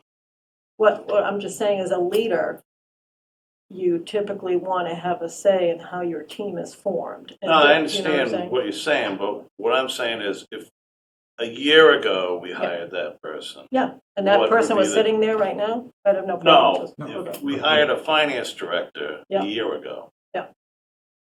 What would be the difference with somebody new coming in? Oh, someone new coming in, I would say, still should have the opportunity to assess their staff, assess what they're given for resources, and recommend changes. That's any leadership change involves that. I've never encountered a leadership change where someone just comes in and is not allowed to make changes or recommendations. So that's why But it's not allowed. You're sounding a little bit. No, I'm not even going to go in that direction. I'm just trying to understand. It's not. We're planning now for FY26. Right. We need to make decisions about FY26 Understand. on April 28th. Understand. We can't say now that, oh, it's too late. So I think the point also is that FY26 starts July 1. Right? So we're not hiring anyone until the new TA is here. No, my sensitivity here is Right. because there are promotions involved, okay? and they're part of the budget, and we're talking about them now. And I'm talking about not from a budget standpoint, more from a career standpoint. Well, they're here for a budget, that's, So, these people are that's numbers, why- they look down columns, they don't yeah, think no, I about anything understand, but besides columns. I'm concerned about, from a more of a career standpoint. I mean, I made a bad assumption I'm that, concerned because this is a position that's been talked about with people who are currently in our organization. yeah. Understand? And Part of the impact budget process. as part of the budget Mhm. process. So Yeah. to that So- point, a new TA is gonna come in knowing that he's got, or she, Get the money to do. has got the money to hire. And Is I'm okay with, that fair? I don't think the discussion was to hire a finance director. that's more concerned. It was to hire an accounting clerk. Yes.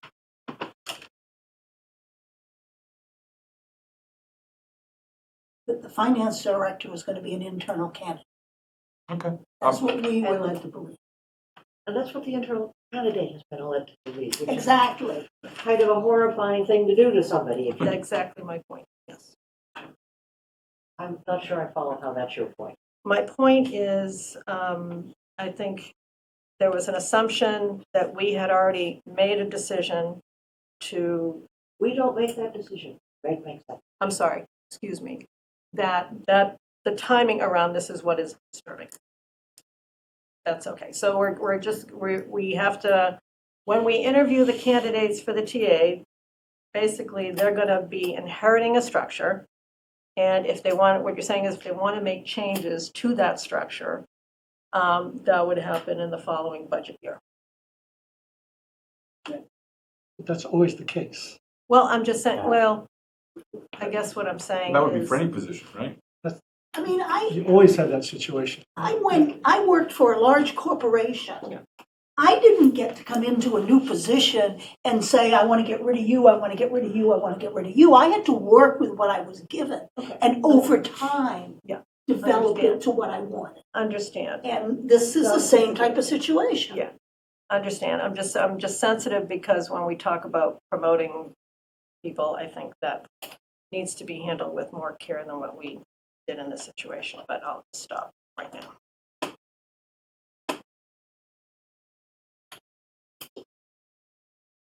While we're talking all this time just on a clerk. All right. Well, I think all of these new hires that are involved, certainly the new TA would have something to say about that, in terms of who that person is, So as an external candidate. yeah, the budget as it is proposed right now proposes one new hire at the start of the fiscal year and one new hire 3 quarters into the fiscal year. And a half. That's correct, and the new hire at the start of That's the not a fiscal new year, hire. I can understand That's that an the existing TA position. probably would have something, the new TA, starting on or about that time, would have something to say about who that person might be. Correct.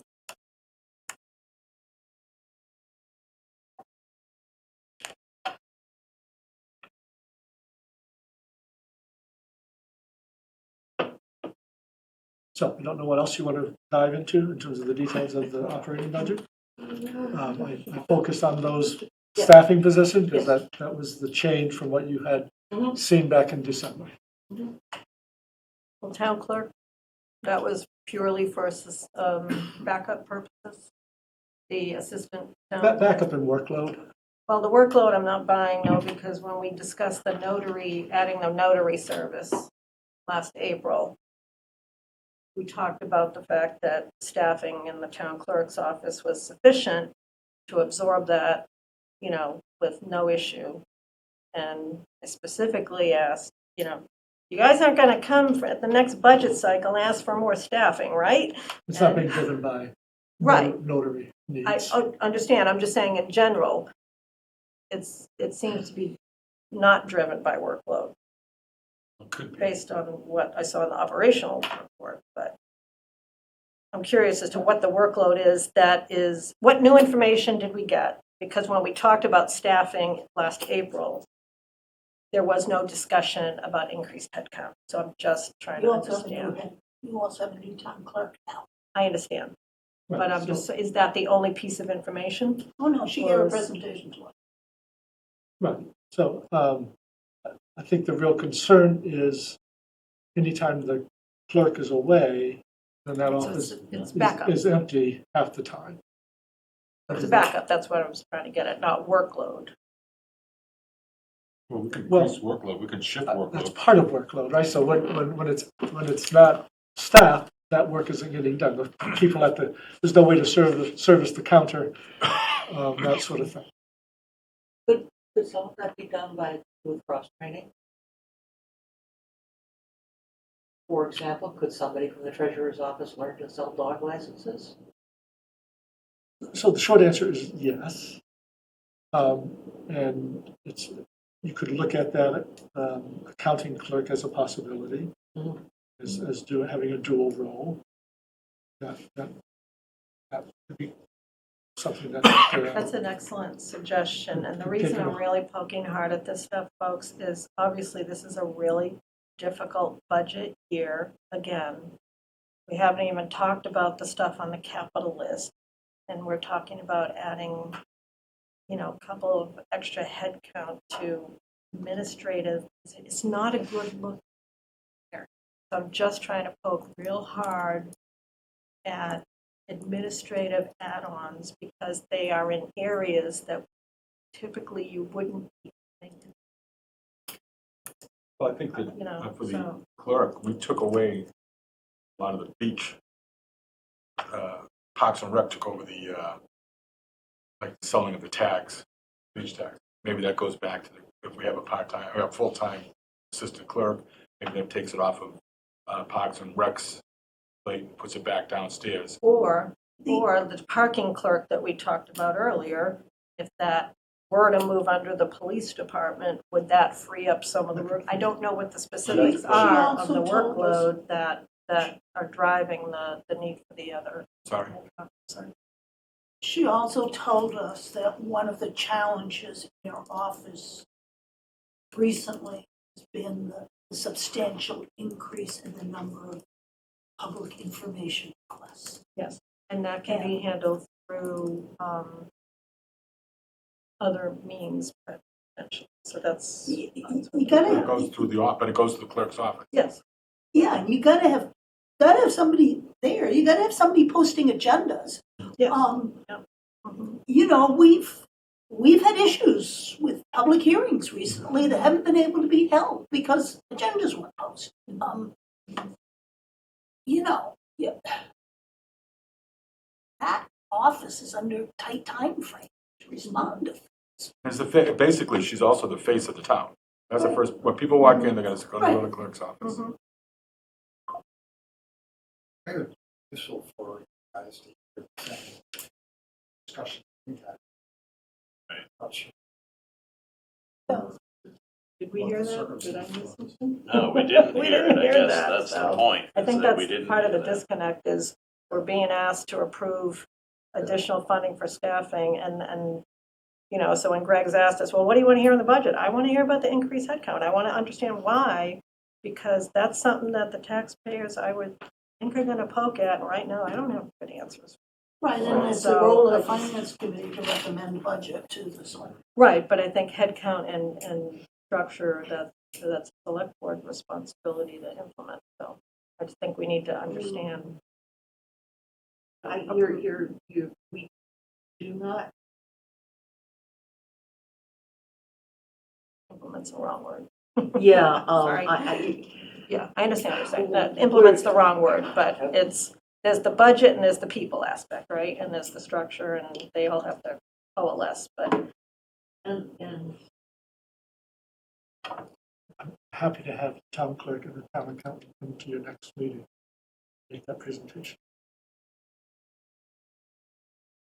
So, Easily arranged. I know I pushed back. I felt like what Kathy was saying was true.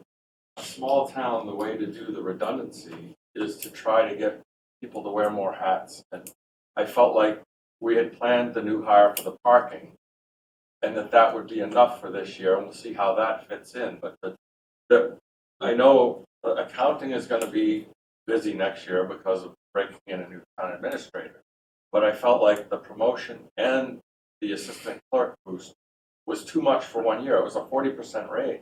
Yeah, but And then to look at the whole government departments, each one, there's a lot of double-digit raises in succession. Like, but Dean, we voted as a committee. yes, we did. I'm And just it saying was that, 6-1 right? in favor of the budget that's here now. Yes, and I'm fine with that.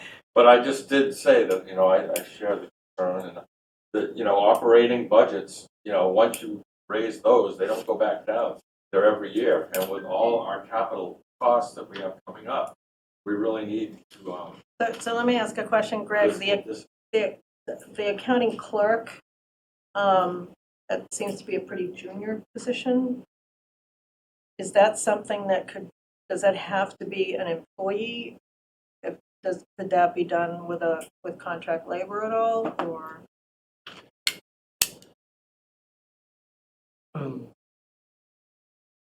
Sure where you would find that contract labor. I don't know, that's why I'm asking. I'm talking the clerk's office. The accounting Okay. clerk. There's still a lot of information that I think they should stay. I mean, I'm just asking, obviously hiring a additional headcount is a serious commitment, it's a long-term commitment all the way through retirement and pension, so I'm just what was looking at pointed, that, what you was know. pointed out to us in the discussion was that there are certain things that occur in the treasurer's office and the accountant's office that have to be kept separate. Separation of duties. Yes. So that although they can help each other a lot, you still needed somebody available to do things which are time sensitive. And you've got one person, and that's a problem. We're really thin.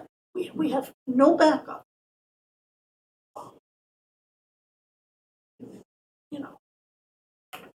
We have added headcount to public safety. And we're talking about adding another one, yep. Wild event. We added one to DPW. And I'm trying to understand. I think part of it is your desire to see everything automated, and therefore you shouldn't need to have a person to do it. It's just, these are pretty permanent positions. Yeah. It's like I said, it's just not a good look when we haven't even talked about the capital stuff we've got to deal with, the increasing the operations budget to add headcount for administrative roles.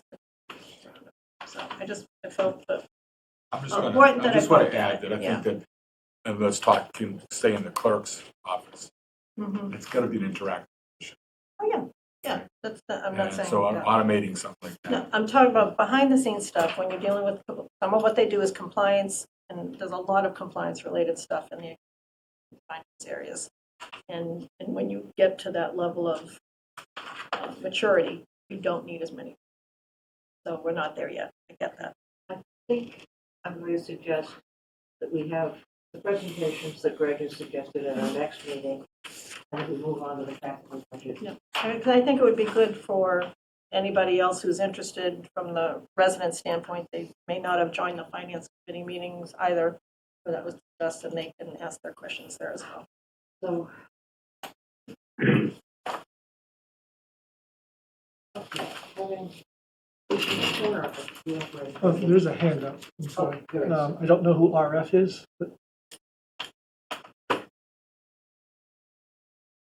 unmute yourself, RF, identify yourself, and share your wisdom.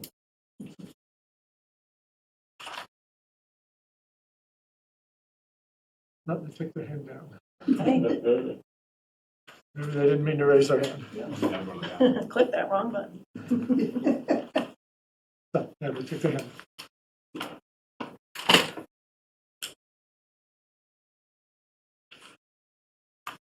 So on the capital budget for next year, the biggest changes include not doing the library window repair project for as much as originally recommended. That was originally thought to be a $200,000 project. With further review, it's a $50,000 project, which CPC has recommended funding for. So that has been taken out. What has been added in is funding for the rotunda. That's anticipated to be a $2.3 million project. Our original thinking was to receive 2 different grants for $1 million each, one from Seaport Council and another from CZM, and then $300,000 from CPC. CPC has recommended the $300,000, which is the Finance Committee approved as well. But we have learned that this CZM grant is not a high probability. They have significantly less money to award this year, and they are focusing on projects that directly protect people.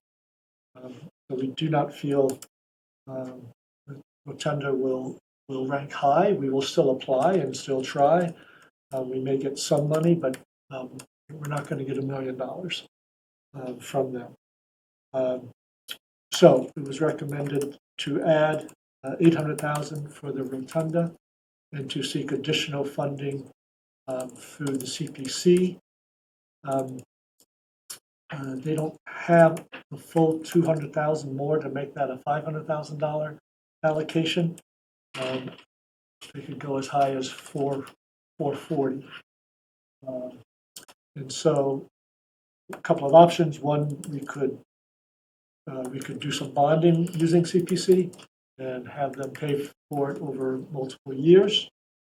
We could dip into additional fund balance to make up that $60,000 difference, or slightly reduce one of the other capital projects to try to come up with that full amount for the rotunda. So there's some options there, but that was a significant change from what you saw originally. And then the last significant change is adding more money into road resurfacing. Originally, the projection was for about $900,000 worth of resurfacing, repaving, particularly Pleasant Street. We do not have bids in yet, but indications are that the bids will be coming in higher. And so Chuck was able to do some recalculating, and it could come in as high as $1.3 million. So that's an additional $400,000. And so again, we have some higher fund balance numbers, so about $1 million more in fund balance. And so the suggestion was, $1 million plus 150 being returned from the library because they did not get the grant. So that money also flows into fund balance. So it was taking $1.2 million in fund balance, $800 for the rotunda, and $400 more for road surfacing. So that was those represent the big changes to the capital from what you saw back in the fall. Is there any risk that when the rotunda is displaced, we'll discover that it's not a historic preservation, but a reconstruction problem? And will that affect our ability to use CPC funds? So you're fearful that the rotunda itself? Wooden structures on the water Right. tend to have, Surprises or? yeah, and none of them are pleasant. I mean, can the CPC be used for what I sometimes call grandfather's axe? Same axe, 2 new handles, 2 new heads. It was deemed eligible. As long as it's certainly within keeping. It's recreational, right? That's right, there's a recreational part of the CPC. Would it at least fall under that, or? open It could, space. it qualifies for both. There's a lot of kids jumping off that thing for There you recreation. go. Oh, yeah, Right. and they're gonna have a better jump than Yeah, they'll have 5 more feet to, well, at low tide, they'll have 5 more feet to go down. Well, that's another, I immediately thought that, I always liked the 3-foot raise option, and that's. That's already wait, litigated, no, we litigated sorry. that one. I'm not gonna take that one on again. Yeah, okay. It would have made up the difference. And got us to the I go 22nd. back to the $300,000 that we gave to Greenbelt. Right. That still bothers me.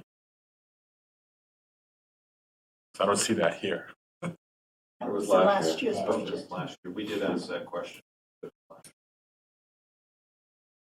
Okay, want so money we're, back. Can we ask for we're money back? reasonably comfortable that, We're reasonably comfortable that, yes, that it whatever the qualifies. contractor decides to do to get the rotunda out of the way, so. Right. Okay, good.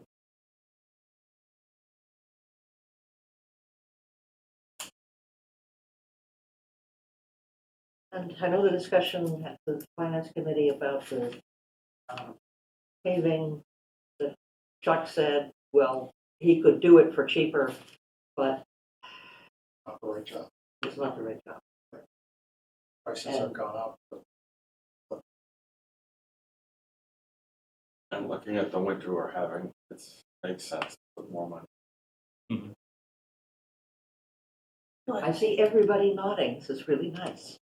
I can't believe what's happened to the sidewalk on Central Street.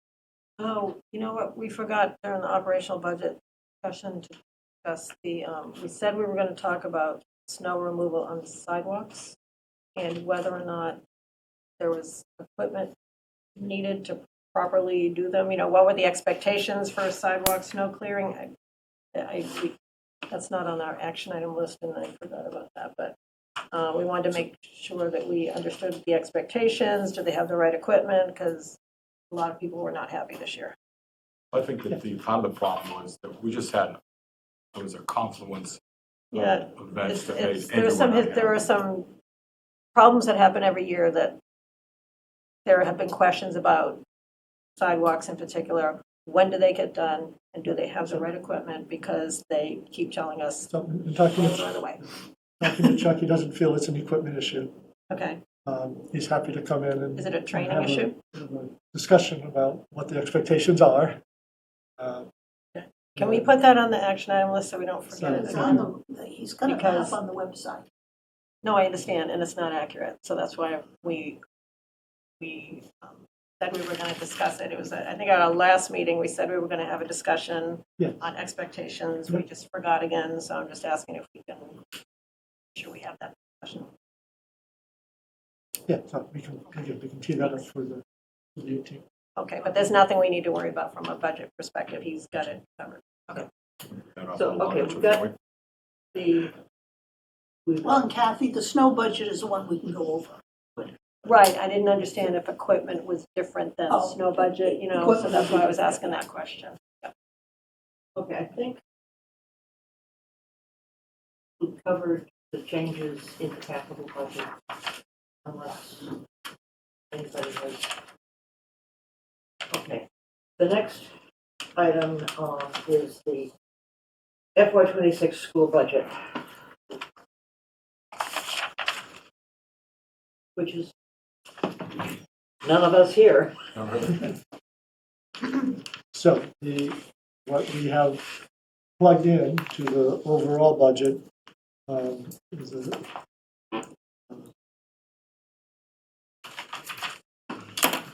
6.29 or 7.29.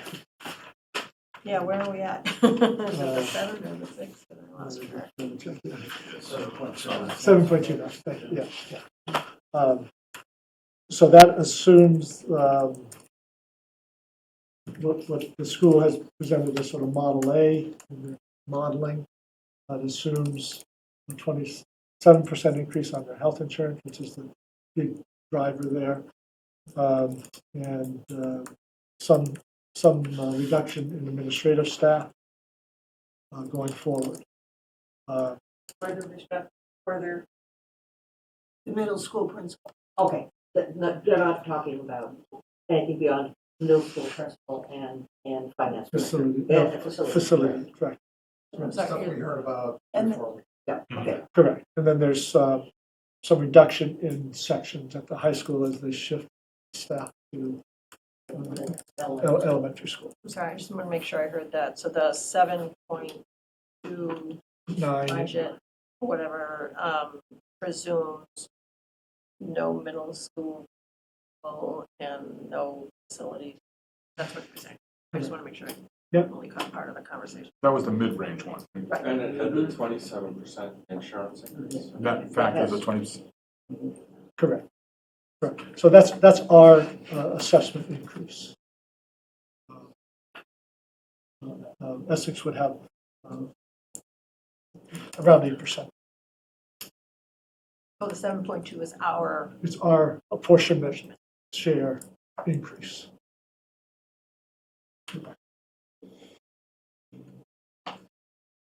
So, the school committee is meeting tomorrow evening to further talk about their budget with the goal of making a final decision on the. So, as I say, the budget that was given in your packet assumed that 7.29 increase. It's roughly $1 million more from Manchester.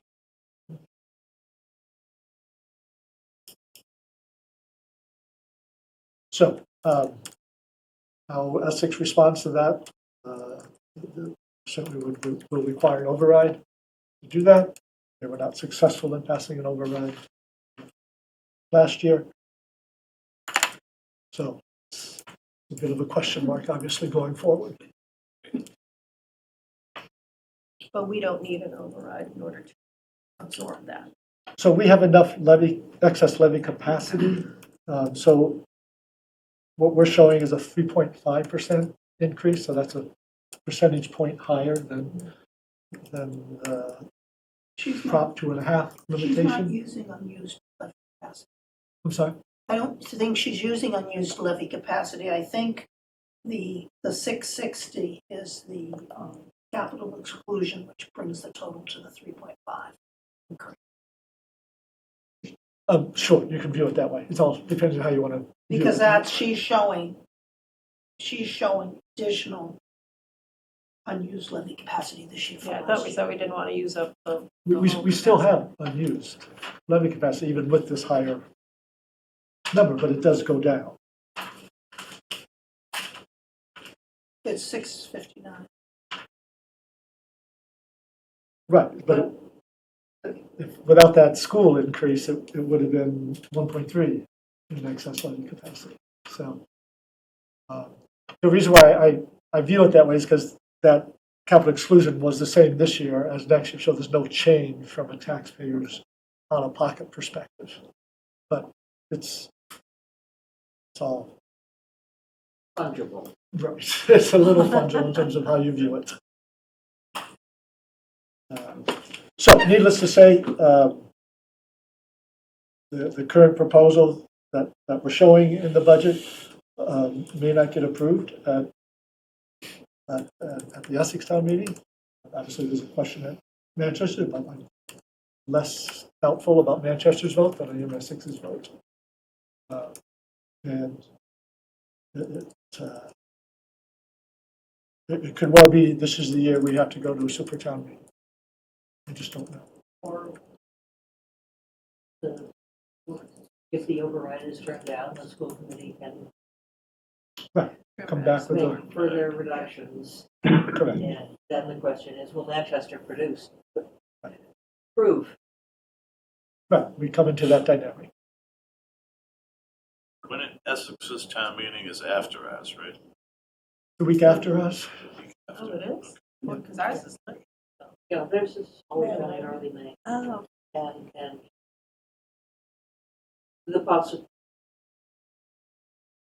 it's possible that it will pass town meeting and fail at the ballot as an override. And that's happened before, and then we haven't heard that.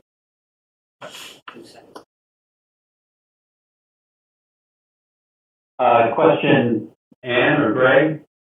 So is the intention to use the extra levy capacity for the extra monies that are needed strategically? Does it make sense to use that or to look at an override for us as well? So, Sarah, go ahead. You guys, you talked about that.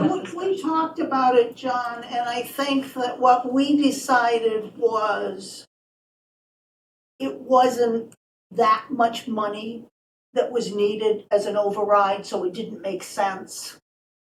We didn't want to do the entire increase in the school budget as an override because that would be a lot. And the delta's only about $300,000. Okay, so it's pretty small. Yeah, so it just didn't, because originally I really wanted to do it with an override to have people vote in the ballot, but as the numbers come out, it just didn't we decided it didn't make sense. Okay. I understand for the low number, you're asking a lot of people to do a lot of thinking for a small number. Right. So, The other thing is we're planning to have a pretty big override next year. yeah, No, it isn't that much. all right, in 2 years. I hope not. It isn't. Well, it's gonna be another one, right? No, For There will be the another. PFAS and DPW. So those are debt exclusions, not an Debt override, just exclusions. Not the override. the terminology. That's a borrowing with. Okay. Yeah. We've already approved that. Okay, but outside the cap limit. The 2.5. Debt over. It's a capital. Right. Yeah, okay. Well, they are significantly different. I know they are, but as far as what you're paying.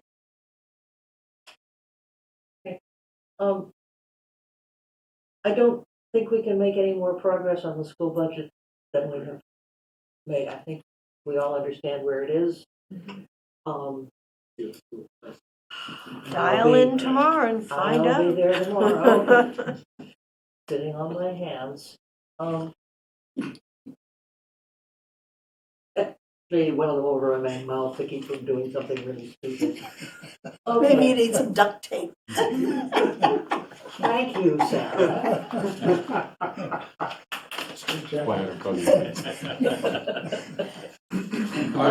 Long-range facilities plans.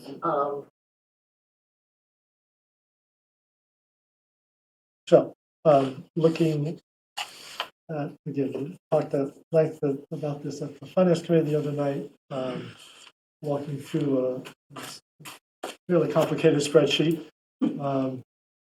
that shows, and if people want to have it in front of them, I can walk through it again as well. Can you just put it up on the screen?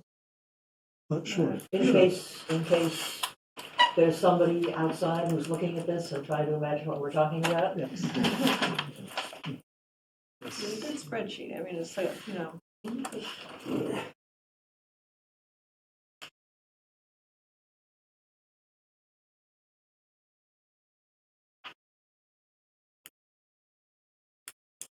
The upside of the FinCom coming to our meeting is we get to come to the seats.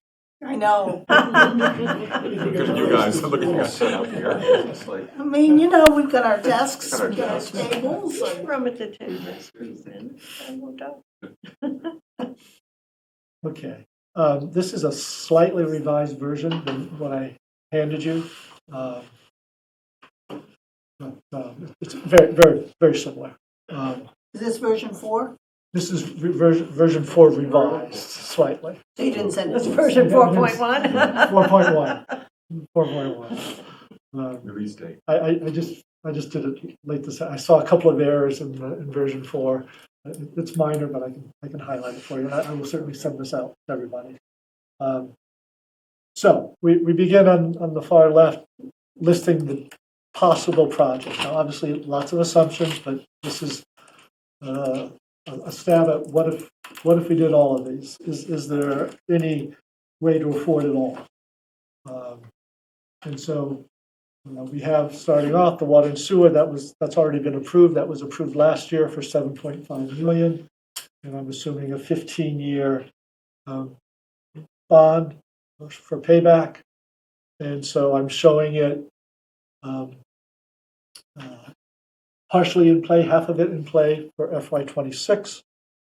So it would cost, the debt service on half of that is $315,000 in '26. And then on down, you can see the various projects: dredging, PFAS, Tappan Street, Bennett Street, DPW garage, the Essex Elementary School, public safety building, a town hall rehab, various resiliency projects, including culvert redos and seawall improvements. And then at the very end of this 25-year period, a major investment in relocating the sewer plant in 2050. So those amounts in millions are shown, and then the terms of those bonds from 10 to 30 years. So what's the new debt service for those projects for each, a cumulative debt service each year for the different debt services as they get implemented. And then we have revenue sources. So then here I'm showing the water capital fee. That's the meter fees that have been imposed that people got for the first time, the most recent water bill. So that'll amount to $500,000 a year. So that's how I'm anticipating paying for FY '26's water projects in terms of borrowed monies. Some monies for PFAS and some monies for the water and sewer upgrades. Other revenues, phasing in the CST project when it comes online and starts paying property taxes. I'm showing reallocation of town debt. So as we retire existing town debt, reallocate those dollars to help pay for new town debt. Similarly for school debt. As that school debt rolls off, reallocating it to pay for new debt. As we retire our liabilities for retirees, the OPEB liability, which is health insurance, and the pension liability. So again, when those roll off, we can then reallocate those dollars that we're currently using and also start drawing down the OPEB fund. Once it's fully funded, we can start drawing it, we can start using those dollars to help with that annual expense. So then I show tax revenue needed, and then the cumulative tax revenue, and then what's added new tax. So for '26, for next year, I'm not showing any new taxes needed for the debts. I'm showing $5.75 million in new bonded monies, $3.75 for the water project, the meters, and $2 million for starting in on the PFAS work, being paid for by that water meter fee of $500,000. That's a bonding of, I didn't write it down and I've forgotten already. Bonding. 7.5, which was approved last year, which we haven't actually bonded for yet. So what we do is an bond anticipation note for this 26. I am interested because there's a fair amount of agitation online about we're not doing anything, we're poisoning ourselves with our water.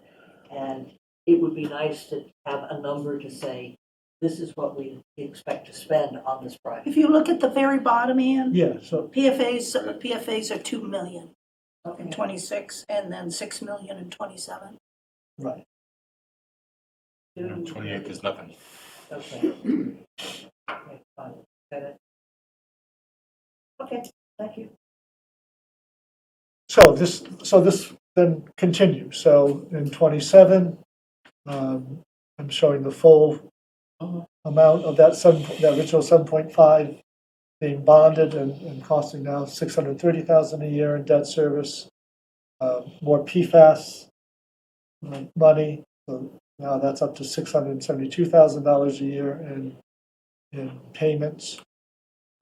Restart the Tappan Street project, restart the DPW garage. So that new amount of debt service is 1.5, and then how does that get paid for? We use some of the revenue sources that we can redirect or have put towards it, but also we have that 460,000 in new taxation needed, and that would result in a 1.5% tax needed to raise that additional money above and beyond whatever operating expense increase there is.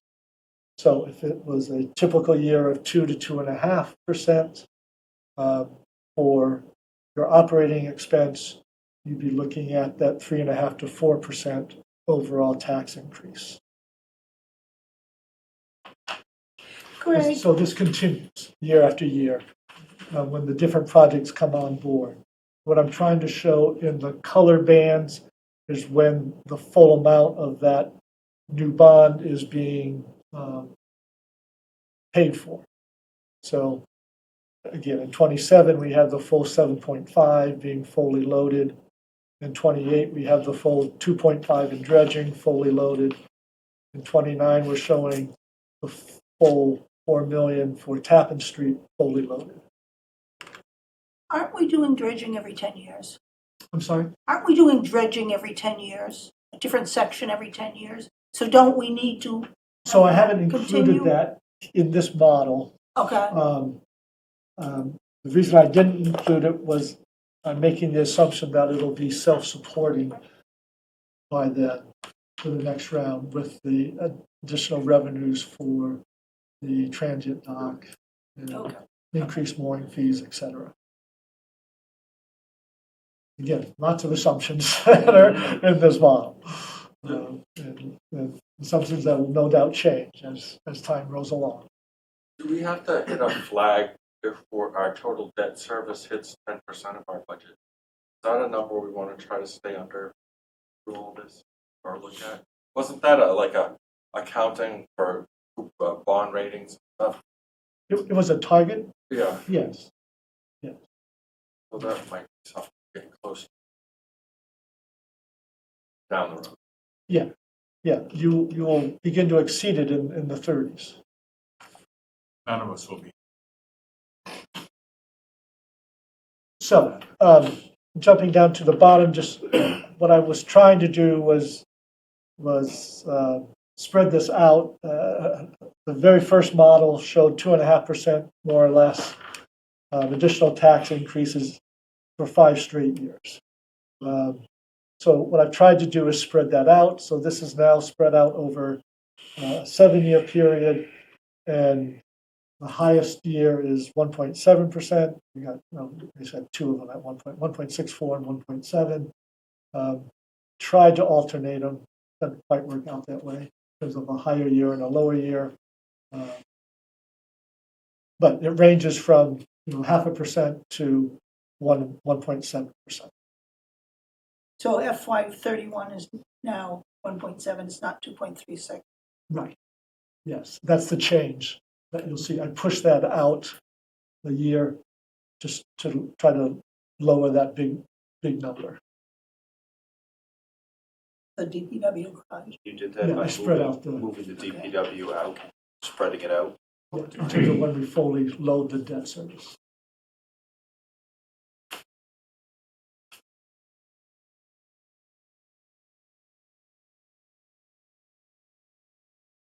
So the other thing I'll just highlight here is when we get to, where am I, 34, you see a negative number in terms of additional funds to raise.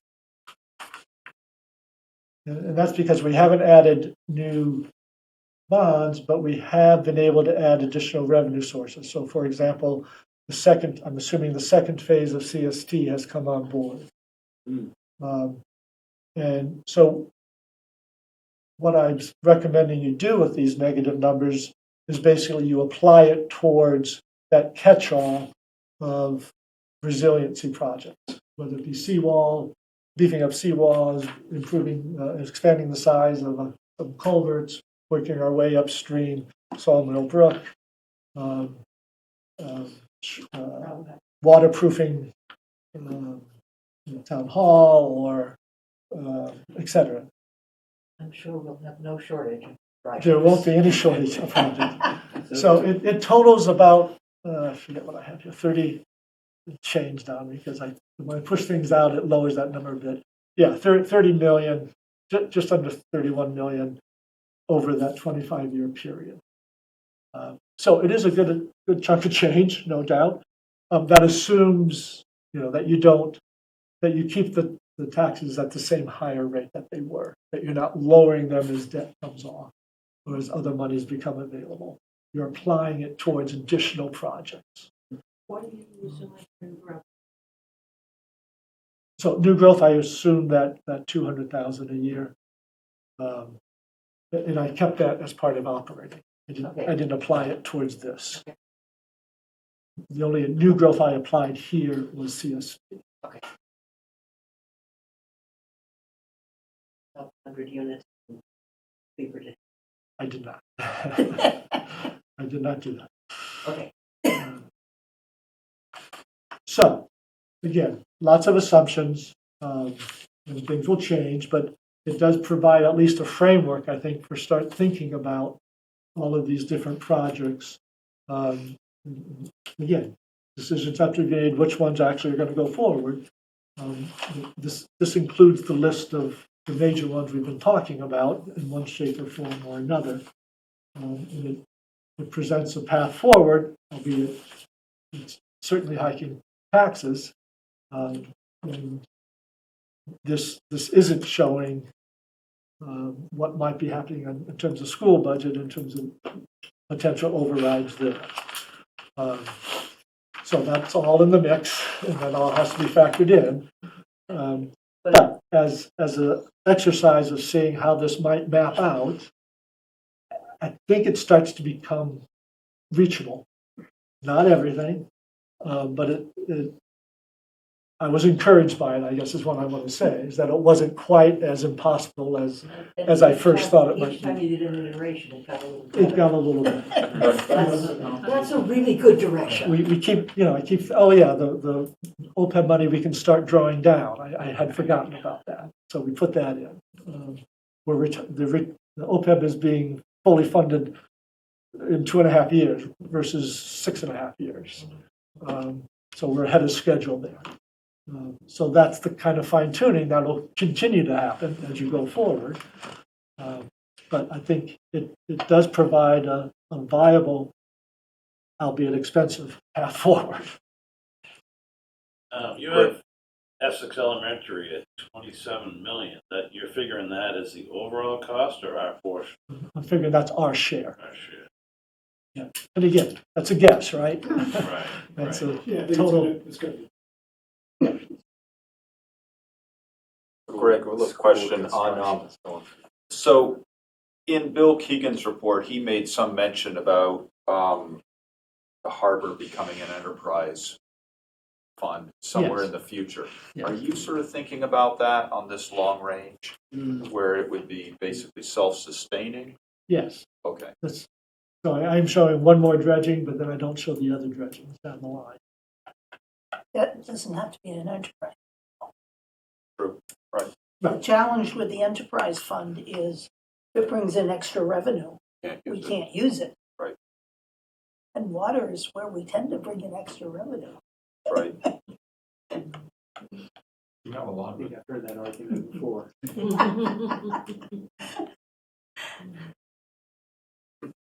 So, not looking for a sign off on this right now. It's just a sort of status report of where this modeling is. I hope it's useful to folks as you think about these major projects. It's a really good spreadsheet. I think, part of what I think, FinCom and you, Greg, have been focused on is how do you smooth out the bumps, right? To try and that's all we can do at this point. But as we start to talk about the individual projects, especially the buildings, we've really got to focus on requirements. what are the absolute needs versus the other wish list things that may be in some of these estimates. You know, and we haven't had that discussion yet, so I hope we can have those discussions before the plans get too far down, you know, the line. For sure, for sure. It's a lot easier to lower numbers than it is to raise them.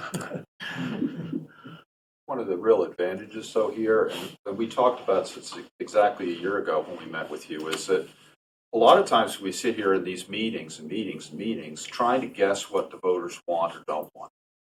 And, you know, we talk about fire, we talk about police, we talk about DPW and everything else. And a lot of it's guesswork. And I think the advantage of this spreadsheet is that it hopefully coordinates between selectmen and finance committee and others what the long-range outline looks like, and we can talk to that, as opposed to rolling up on the next year and Greg or his successor says, well, we've done the engineering for the DPW building, are we ready to do it now? And everybody looks at each other and goes, well, what else is on the plate? And we're all like, well, what else is on the plate and when?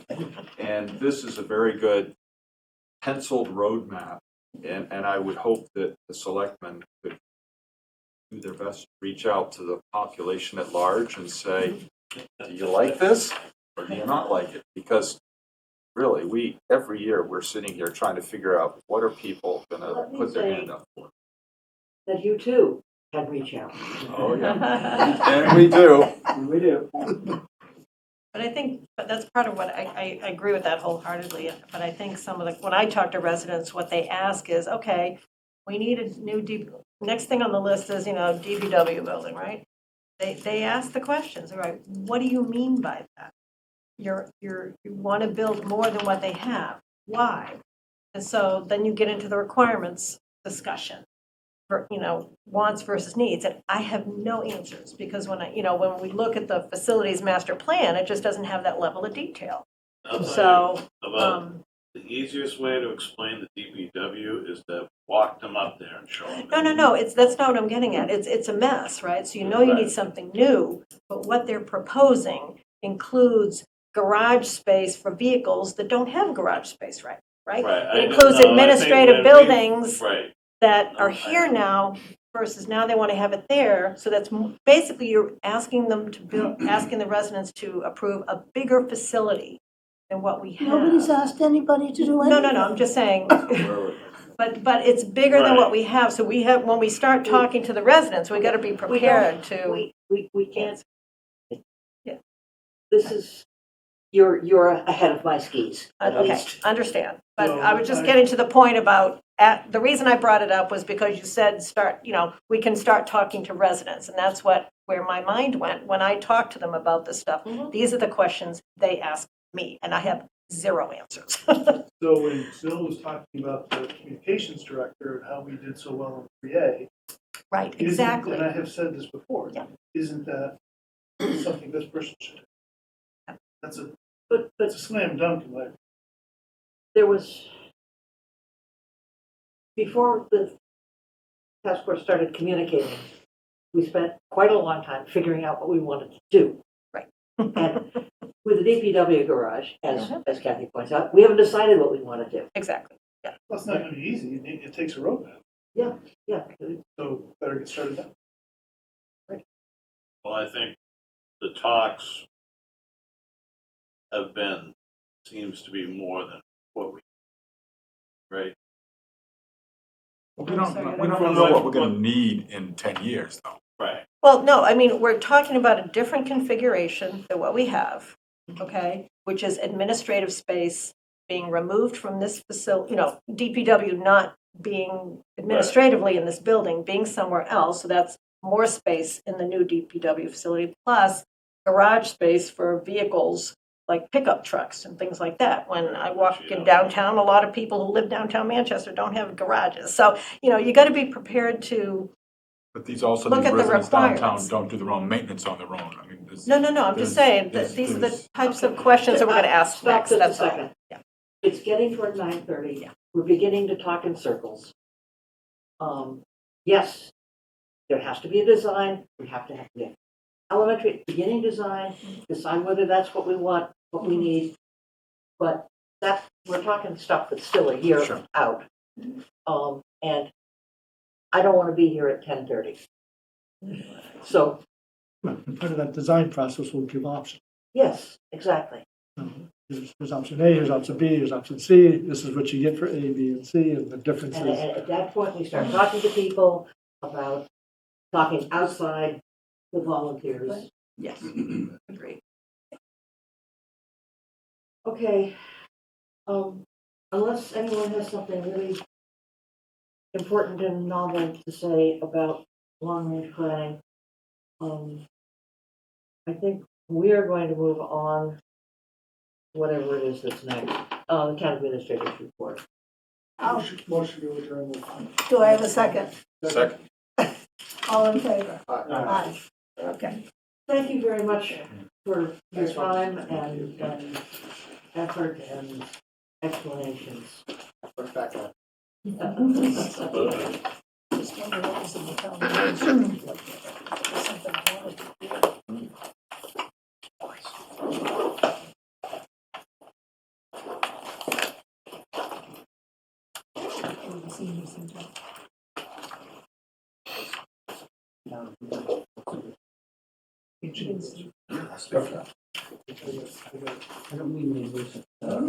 What?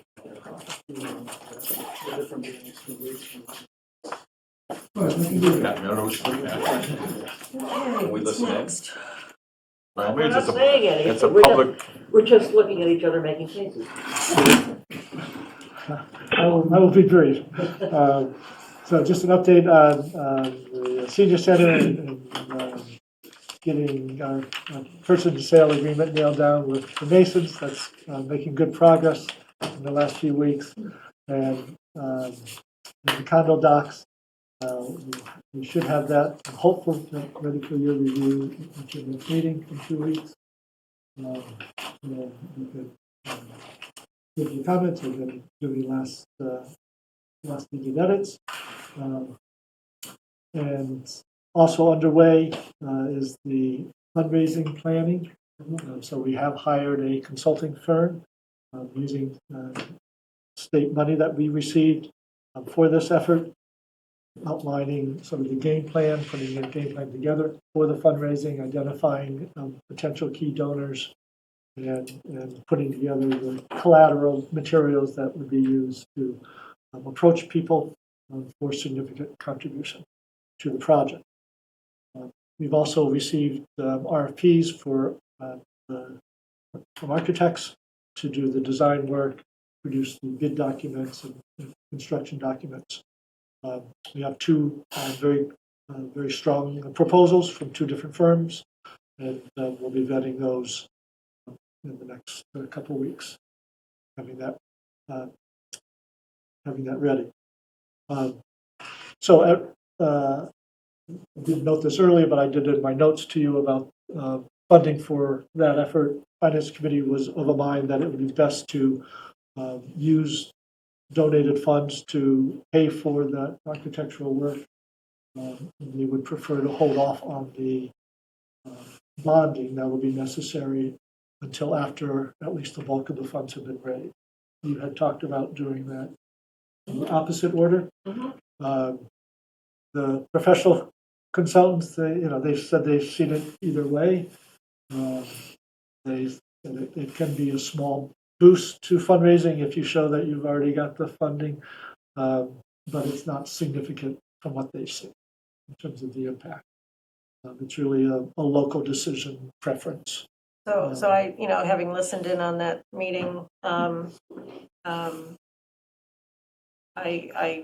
am now in agreement with what the Finance Committee recommended. And the reason I'm changing my perspective on that is because one of the comments that they made was, as far as fundraising goes, we showed our interest by buying the darn building.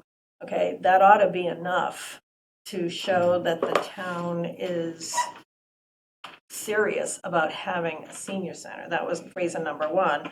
Reason number two is, gosh, I don't want to go into that town meeting without actually having bought the property. We haven't signed anything yet, and it's just taken so long I'm like, oh my God. I'm gonna give you I think that from a numbers, from your point of view, columns, it makes sense. I think we have a social responsibility, okay, to our seniors. And I don't see the downside to doing construction and fundraising concurrently, okay? And we're going to, but if we do the fundraising, with the bulk of the fundraising, we're going to delay construction. We're going to probably end up in the middle of a year. I think that there is an expectation. The seniors have waited well over 10 years for this, and I think we owe it to the seniors. And I don't see a downside to doing the fundraising and the construction at the same time. It's a new, I mean, as Greg pointed out, the library in Gloucester did it. It's a new paradigm as far as fundraising and donating. I know Mass Development offered something like this 20 years ago to a project I was looking at.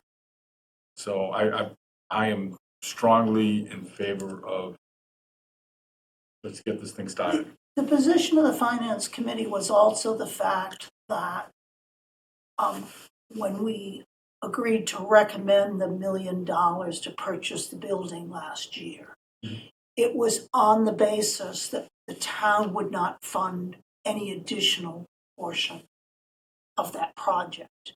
And if the town issues a bond, the town is on the hook for it.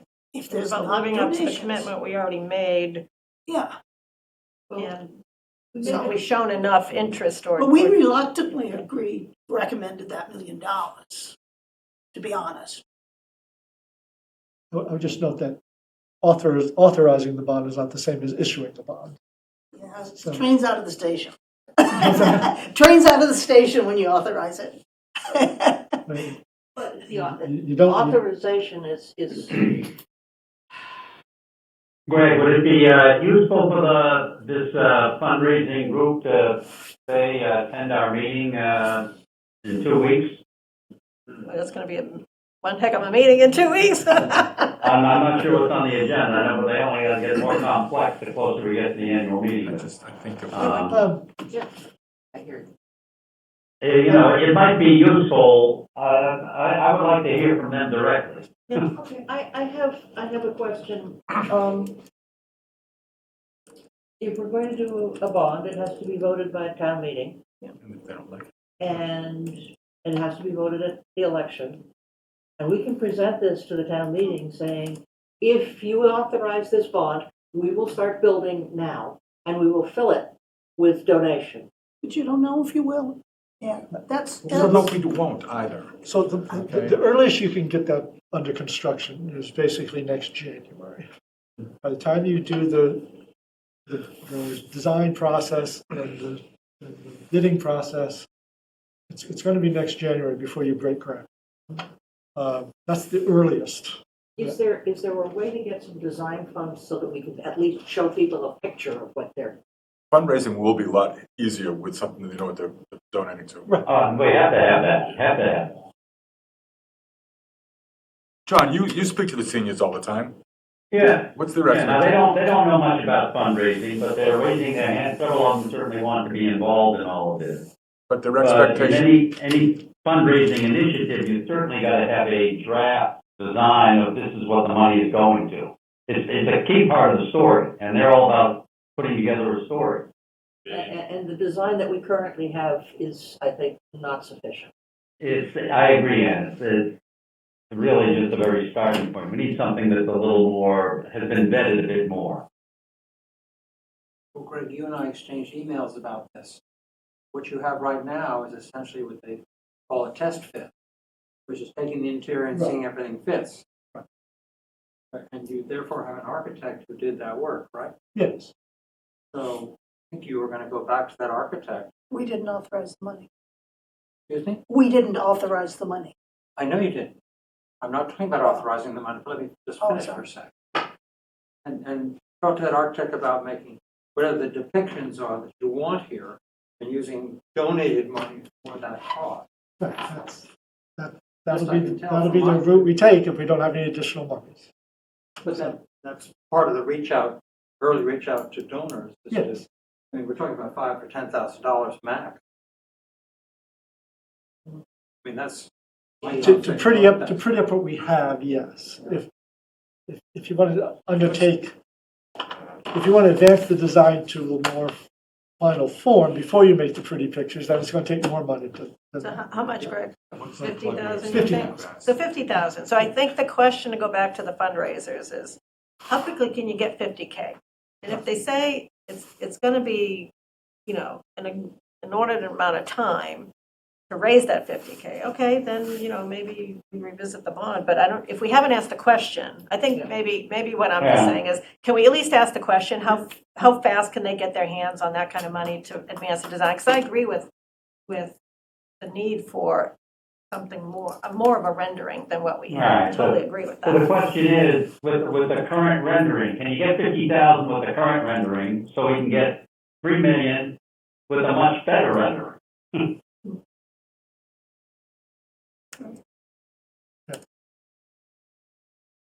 I don't think we're going to settle this one tonight. Yeah. Let me do some more homework and I can tee up some information for you. They So- never come up with a timeline as to fully funding with fundraising? My goal would be to, I mean, I know they can't give you a definite, but is there like I mean, a, typically, it'd be 12 to 18 months. Is what they would say. They're encouraged by the community here. They think that might be shorter here, but you know, you never know for sure. But they're pretty optimistic. from a From what they perspective, see. I'm sorry, from my perspective is we could retire the debt when at ribbon cutting. but you can't, and I'm all for doing that, but you can't guarantee that. Okay, so it takes an extra year. Yeah. But you need to let people know that when they vote on it, they gotta know that that's, Well, it can, it will be presented that way. Which is different than how it was presented presented last last year, which year. is FinCom's Things point. change, okay? And we'll come back and say, hey, guys, we have a different perspective now than we did a year ago.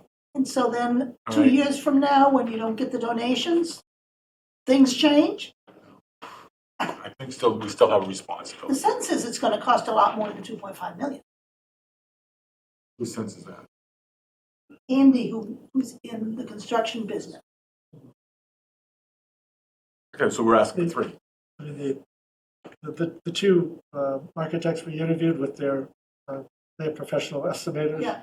they weren't comfortable with 2 million. They were very comfortable with 3, and they think we could do it for 2.5. No, and I'm not arguing the cost. I'm just saying is that I just feel that and I keep on coming back, and I'm beating a dead horse, obviously, and I'm the only one that's in this feeling, is that, yes, we can look at columns and numbers, and we can look at lifestyle, all right?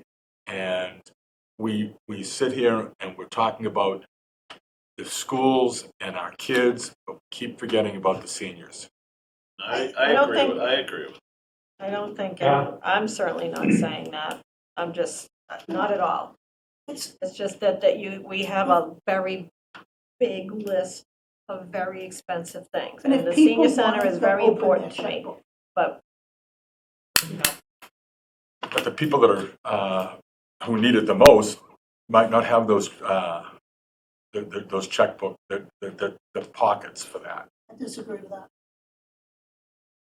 Okay, well, we're not gonna we can solve agree this to, either. we can agree to disagree. Because you're disagreeing with me on my point, I'm gonna disagree with you on yours. 35% of the residents in town are seniors. Right, but there are seniors and seniors. And the people who go to the Yeah. senior center are, tend to be less affluent than the people who spend their winters in Hawaii. Yeah, exactly. They're the ones that can't afford to, they're only looking forward to going to the senior center for the winter. So let's continue the discussion. Okay. Yeah. We'll try to get some more When, information. when do we have to have a decision? Because it has to go into the warrant and if we are going, Right, so you have to finalize that warrant on your April, second? The second one? No. No, it would be the first one, would be the 7th. 7th. Doesn't the warrant go into the FinCom report? I thought it did. Yes. Yes. We may have to do a special meeting April 1st. April. So it's only the first now. Guess we We'll need that warrant finalized by first Monday in April. I'm sorry, when do we meet? So April 1st is a Tuesday. So we may need a special meeting on the 31st. 31st of March.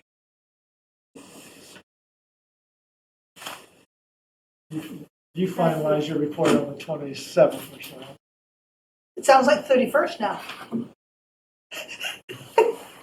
we want you to work hard. We think it's good for you. We think better with sleep. Good, thank you. We'll get right on it. All right, thank you. Thank you. I'll finish up here. That wasn't short. 3A is an unfunded mandate. As I think most of you know, the state auditor came out with a written opinion concluding that the zoning law is an unfunded mandate. That was her opinion. The AG's office has already come out and says she strongly disagrees with that opinion, and she'll defend it in court. Regardless, the auditor, the state auditor, concluded in her own opinion and explained that the way that a town could follow up on her opinion would be to seek a waiver from a judge, take it to court, seek a waiver from the mandate, claiming it's an unfunded mandate. So we would not have a very strong leg to stand on if we were to do that, because we received funding from the state to develop the proposal, and we did an impact analysis that indicated that the development that would result would not have a negative impact on our fiscal standing. So A, it was funded, and second, it's not. There's nothing to fund. It's not causing an additional cost. So that's the process that any town would have to pursue. But it's town by town. But it's town by town. So this issue isn't going away. Okay, it seems like every other week there's a new, town, a decision that's come forth because some town decided to sue on this aspect. The whole 3A conversation hasn't gone away because we have moved our plans. And so what I was wondering is there a way for us to, kind of just, I know you're keeping abreast of it, but I'm not sure how quickly we can communicate to the town, hey, you know what? We know this happened, but here's how it does or does not affect us, because there's just a lot of churn going on in terms of conversations and social media. And Pull a task rather force than, out of retirement. there's a communication aspect, that there's an operational aspect to this. It's not going away anytime soon. And I just feel like if we don't communicate on, I don't know, I'm just asking. Yeah. And it shouldn't be on you to necessarily do that, But just a little bit of caution that we don't respond to every Yes. Right, no, understand. raised hand. Yeah, no, that's true. Because who knows what's going to happen tomorrow. I'm just saying, there's a lot of, so residents have been emailing us, asking us, are we doing anything about this? So the information on those, that information isn't getting out to everybody, right? The response doesn't get out to everybody. So I'm just wondering, is there anything we want? Maybe we don't want to do anything about that, but I'm just, Yeah, we can try to do more I time. don't know if it's a part of your weekly thing in the cricket, or, I don't know. It's just, If you have bandwidth to just go over the, Yeah, so like Tiffany and I talk pretty regularly on what's the chatter out there. I don't follow, but she does, and so. you don't want to. Yes. So you can try to, if you're feeling a need for something, let me know, and we can. I think that would be a good topic to take up. Because there is a lot of chatter, and everybody assumes that somewhere there's a wormhole and we can get into another universe and not have this happen. But And I just don't think it's going to end anytime soon. That's the only reason I bring it up, because I just don't think it's going to end anytime soon. It's a never-ending story. What's that? Gonna die with this. okay. Screening update, you can read what I wrote. They're underway. They're having interviews this week. And we are targeting that April 3rd timeframe, 4 o'clock. 4 o'clock. To start the interviews. We'll have 2 or 3, depending what the recommendation is. So if you can plan on that, that's helpful. And Was that the third, right? April. It was a Thursday, right? Thursday the 3rd, Yeah. yes. And then, assuming you're going to want to sort of sleep on it, make a decision maybe on the 7th. Yeah.